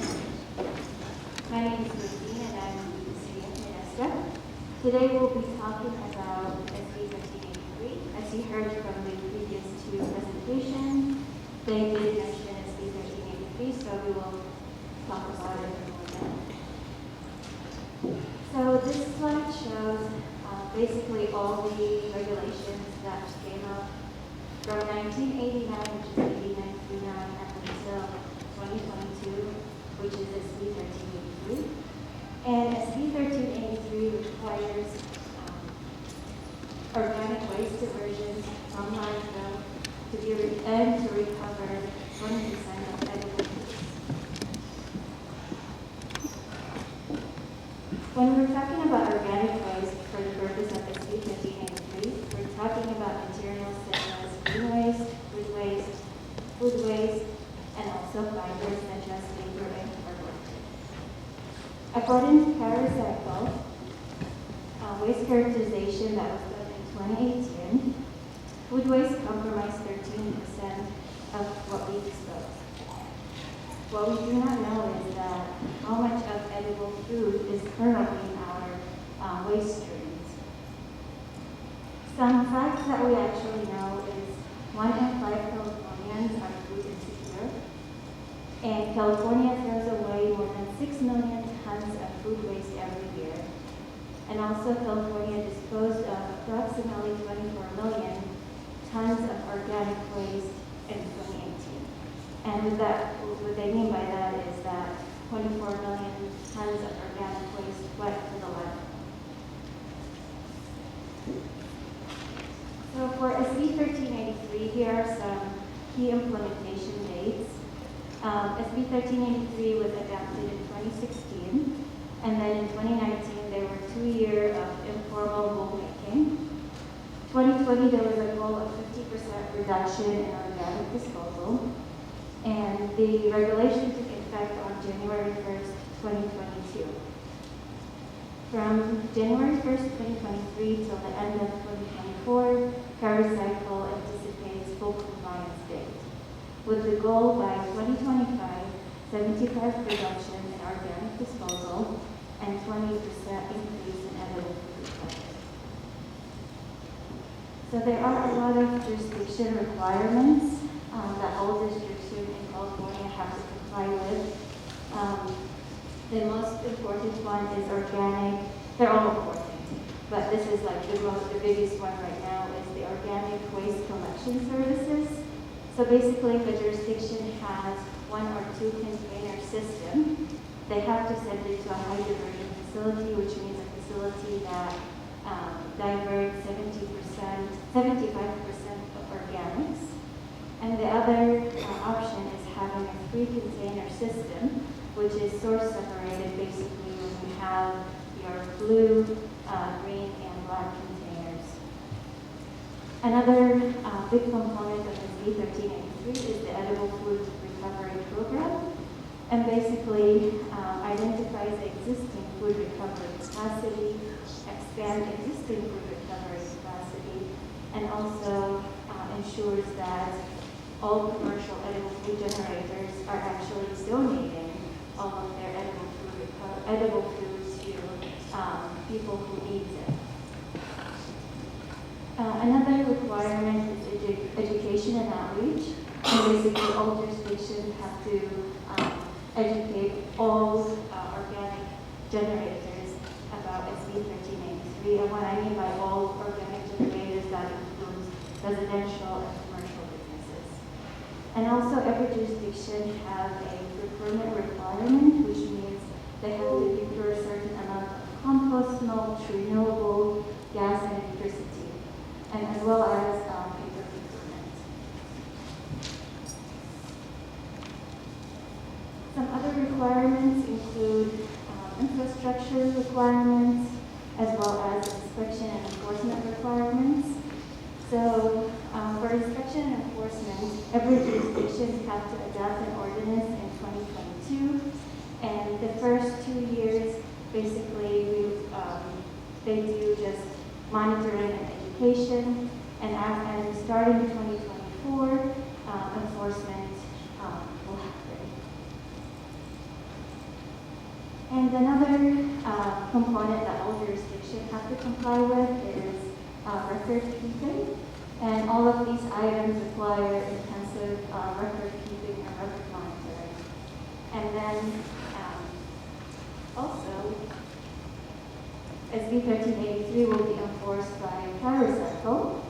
And because, as I mentioned earlier, that SB 1383 took effect in January 2022, a lot of jurisdictions applied for AB 619, which is a notice of intent to comply, which it kind of extended the enforcement for jurisdictions until January 1st, 2022. And I'll briefly talk about what is Modesto doing to ensure compliance with SB 1383. So currently for the collection service, we have a 2-container system. We have a black and a green. The black is for garbage and green is for organic waste. On June 14, a couple of weeks ago, Council approved the 3-container system. Basically, we will have, starting January 1st, 2023, we will have a black can, a green can, and a blue recyclable can. Also, we will be offering waivers for businesses such as space constraints and de minimis waivers. And we will also provide alternative services for both businesses and for residential. And as I mentioned earlier, a big component of SB 1383 is education and outreach. And the city of Modesto have an education and outreach plan to make sure that all residents and businesses are aware about everything that they have to do to comply with the regulations. And also, we are conducting route reviews. And basically, right now, we're focusing on the green organic can. And our main goal is to educate customers first, and then we will do citations and we will give violations.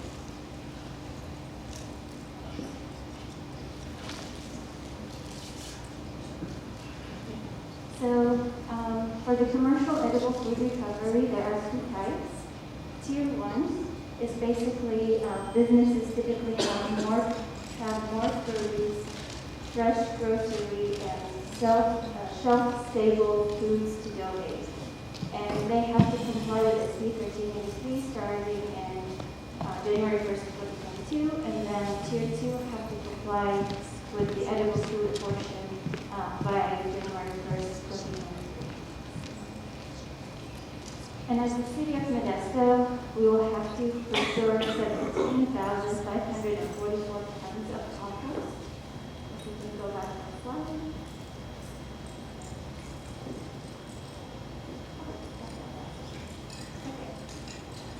And also, we have to procure 30% or more recycled paper products.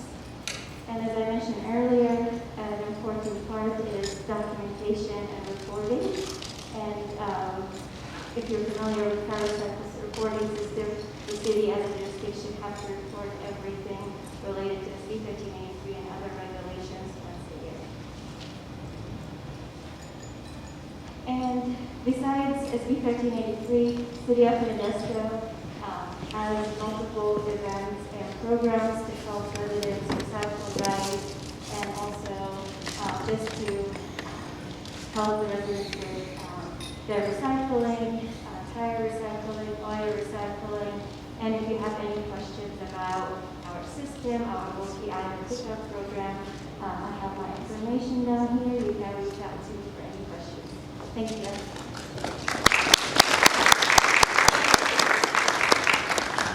Okay.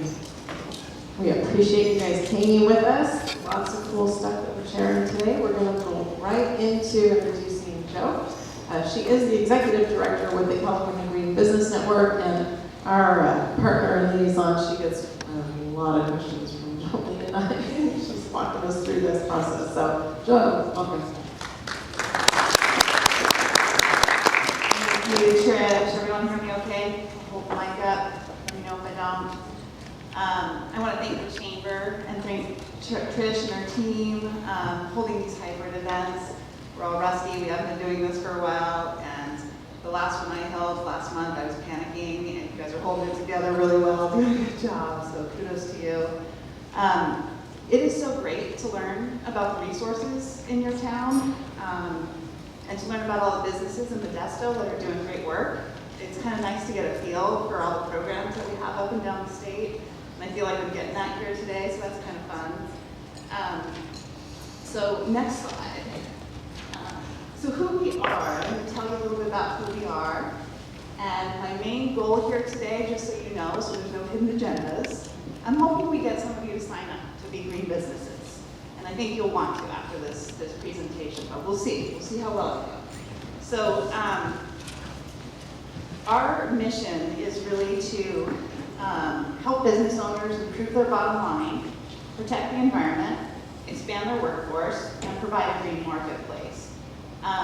What we really want to do is encourage businesses to do this by being their free environmental consultant. So big businesses, they do this because it pencils out. They save money, they gain customers. They know this. Small businesses are too busy running their businesses. We know this. So we want to be your free technical assistants. This is what Jolene does. And we want to support people like Trish and Jolene are doing this work in their communities. So that's what I do. Next slide, thanks. So you're in good company, back just one. We have 48 green business programs up and down the state now, over 4,500 recognized businesses, that means certified businesses. We have about 2,000 in the queue that are interested, and 33 business sectors now, and we're growing. And we add a few new regions every year. Last year we added 4. And the next slide, just so you know, I think we're going backwards. Yeah, there you go. Just so you know the bigger picture of this, we're also connected nationwide. So Green Business was started, it was an innovation of California, and they got a hold of our web-based application. It's kind of a green business program in a box. And so 10 states throughout the country are using our same application that we developed here in California. And so green business is spreading nationally. There's actually a national directory that we fuel here in California. So it's kind of fun to see all these green business programs. We're learning from them. We're learning from these other states that are now innovating too. So it might be interesting. You might get customers from all over the country by signing up for the green business program. Next slide. So this is your program. This is your program growing, thanks to Trish and Jolene, kind of comparing you to what's going on in the state. So these are businesses, the total businesses recognized a little bit over a year.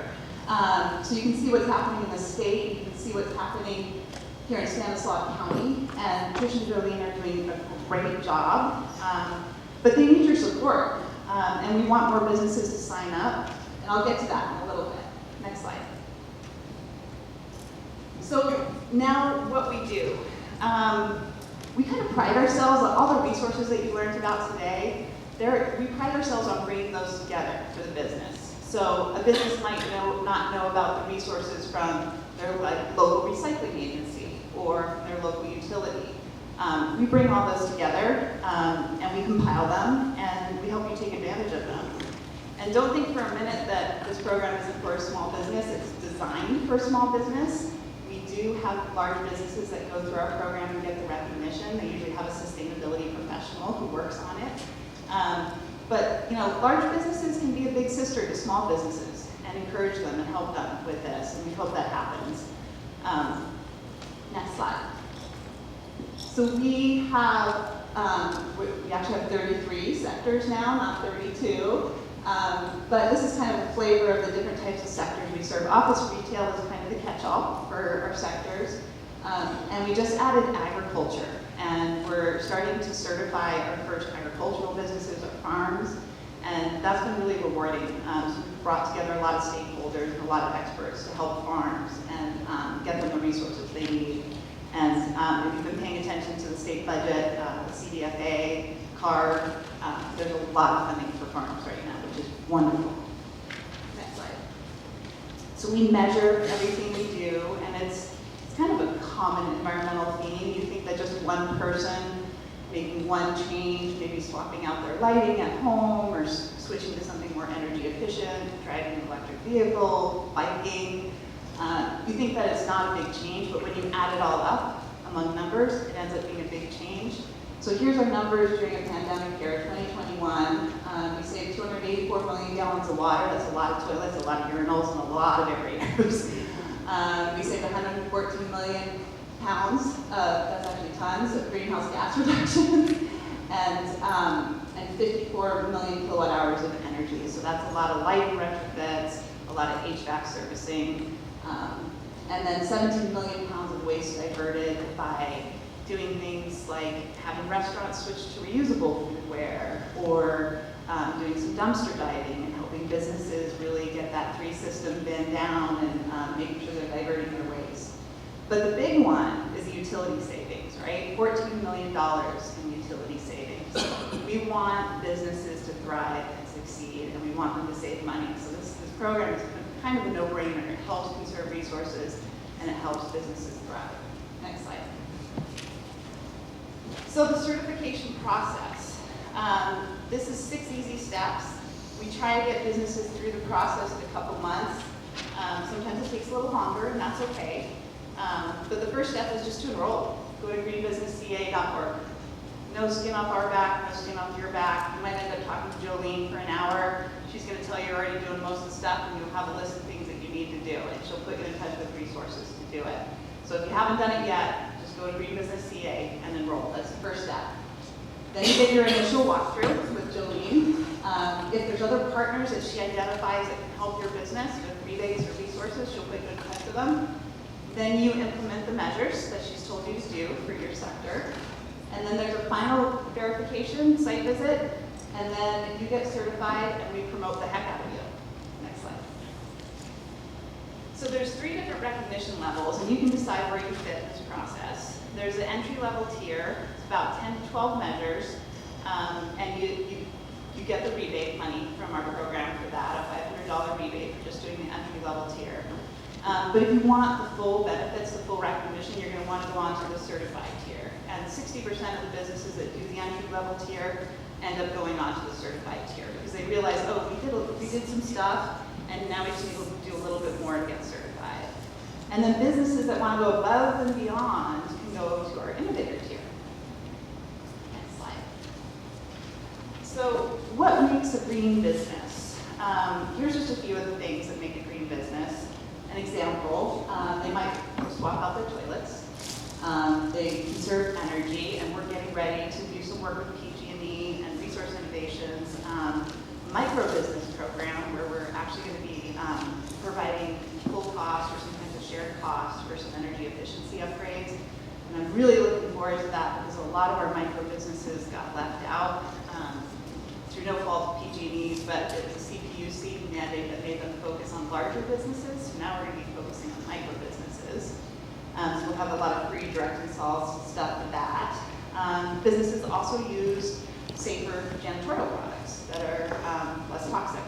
They avoid waste, they recycle materials, and one of the really interesting things is they end up using each other's services. So they come to events like this, they get to know each other, and they end up using each other's services, which is great. Next slide. So what do businesses get? They get the rights to our logo. They can put the logo on everything. Their stationery, their business cards, their website. We give them window claims, as many as they need. We also give them a printed wall certificate. Some of our programs go above that and give them plaques and fancy stuff like that. We put our businesses on the directory listing, and our businesses are in charge of what that looks like. And we have lots of mixers and award ceremonies, kind of like what we're doing today. We also have free marketing and promotion. Google is very generous with an ad grant So generous that when we first started it, we had trouble using all the ad spend, but we're doing good now. So we advertise our businesses a lot. There's a lot of Google ads out there about green businesses. And we also give our businesses their own marketing toolkit. So we'll give you content to market yourselves on social media, any advertising you're doing. So we'll give you some tips for that. But the biggest one, I think, is the rebate. $500, first come, first serve. We're not out of money yet. We still have rebates, so it's good for you to sign up. And we actually doubled that rebate for businesses owned by persons of color, LGBTQ, or businesses that are employee-owned. So just something to consider. Next slide. We'll go backwards. Read this one. There we go. So here's some other stuff that we do. We do some co-branding on Small Business Saturday, Earth Month, and we have a newsletter where we promote our businesses as well. So just more stuff. Next slide. So why do businesses get certified? It's interesting, one of the big ones, we surveyed our businesses, and to see that 42% of our businesses say that they feel like they got a marketing edge and that they've increased their number of customers because of their green business certification. There's all sorts of studies out there that say that more than 80% of consumers are looking for green businesses. So that's a big one, but when we surveyed our businesses, we surveyed them before they got certified and after they got certified. So before they got certified, they said, oh, we want the free stuff. We want the rebate, we want the technical assistance. And then after they got certified, they said, oh, it was to be around like-minded businesses, it was to do the right thing, why wouldn't every business do this? So we joke that they come for the free stuff and they stay for the party. And I think there is a kind of a transition that goes on where you realize, like, why wouldn't it make so much sense to do this? Next slide. There's one missed in there. Can you go back just one?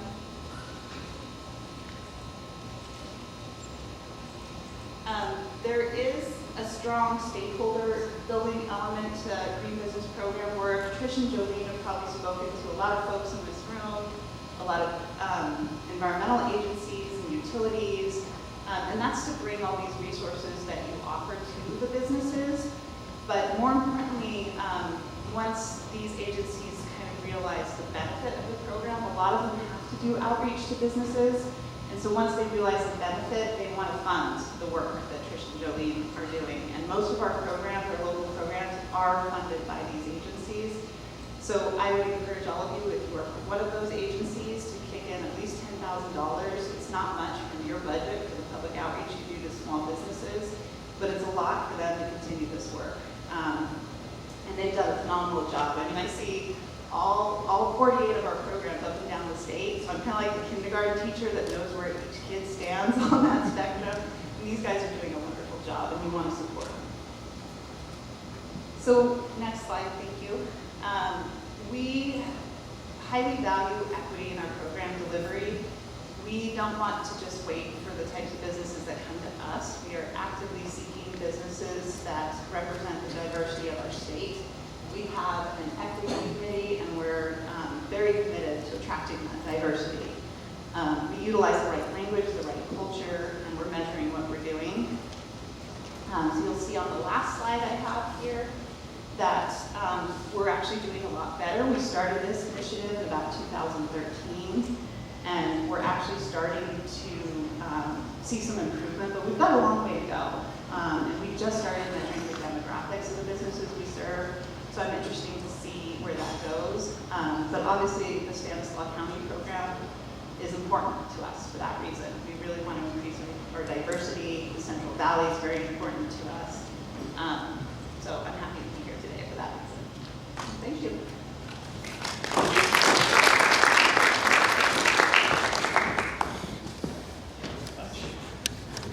On that note, I want to call up to the stage the companies here that have attained the green certification. Those companies are Audi. Come on up. Your representative, Audi, Repsco as well. New Bridge Management. Come on up. Everybody leave. How do About a warm applause for Jolene.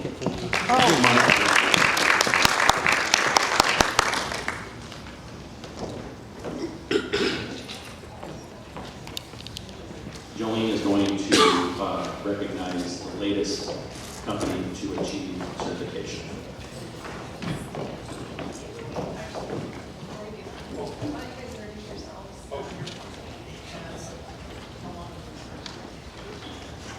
Good afternoon, everyone. My name is Adrian Harrell, and I am with Bbh Management.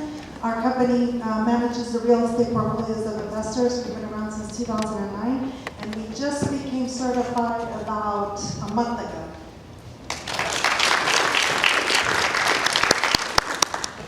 George Isaac again with Repsco. We were certified as a green business last June, so we're excited for that. We've got some of our team behind me as well, so I want to thank everyone.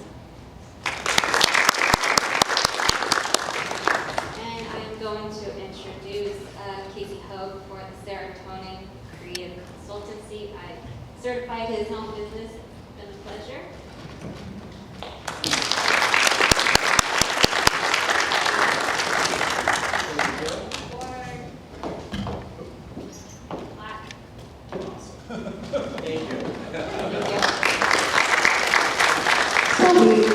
We're doing his formal green ribbon cutting in a week, I believe, but first one we had to do with like a different kind of crowd, so we wanted to acknowledge it and appreciate your effort through the program.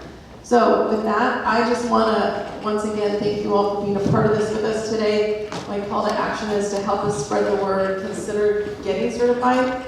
Consider partnering with us. Jolene has to do all the verifications and inspections. We need help with that. If you want to volunteer, have someone on your team, especially after you've been certified, be a part of auditing big businesses when we go out, you're welcome to join us for that. Partner with us. We're wanting to build the team of people working on this program, employed with the Modesto Chamber of Commerce, and we want to spread the word through the county. It's a free service to anyone, whether you remember or not. We just want to support your business and the businesses in your community to accomplish these opportunities. So with that, thank you all very much and have a great rest of your day.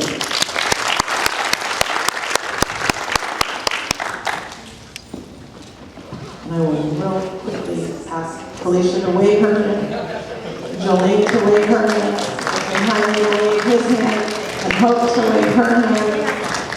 We couldn't have done this without them as the Modesto Chamber team. We're just missing one today. So, thank you.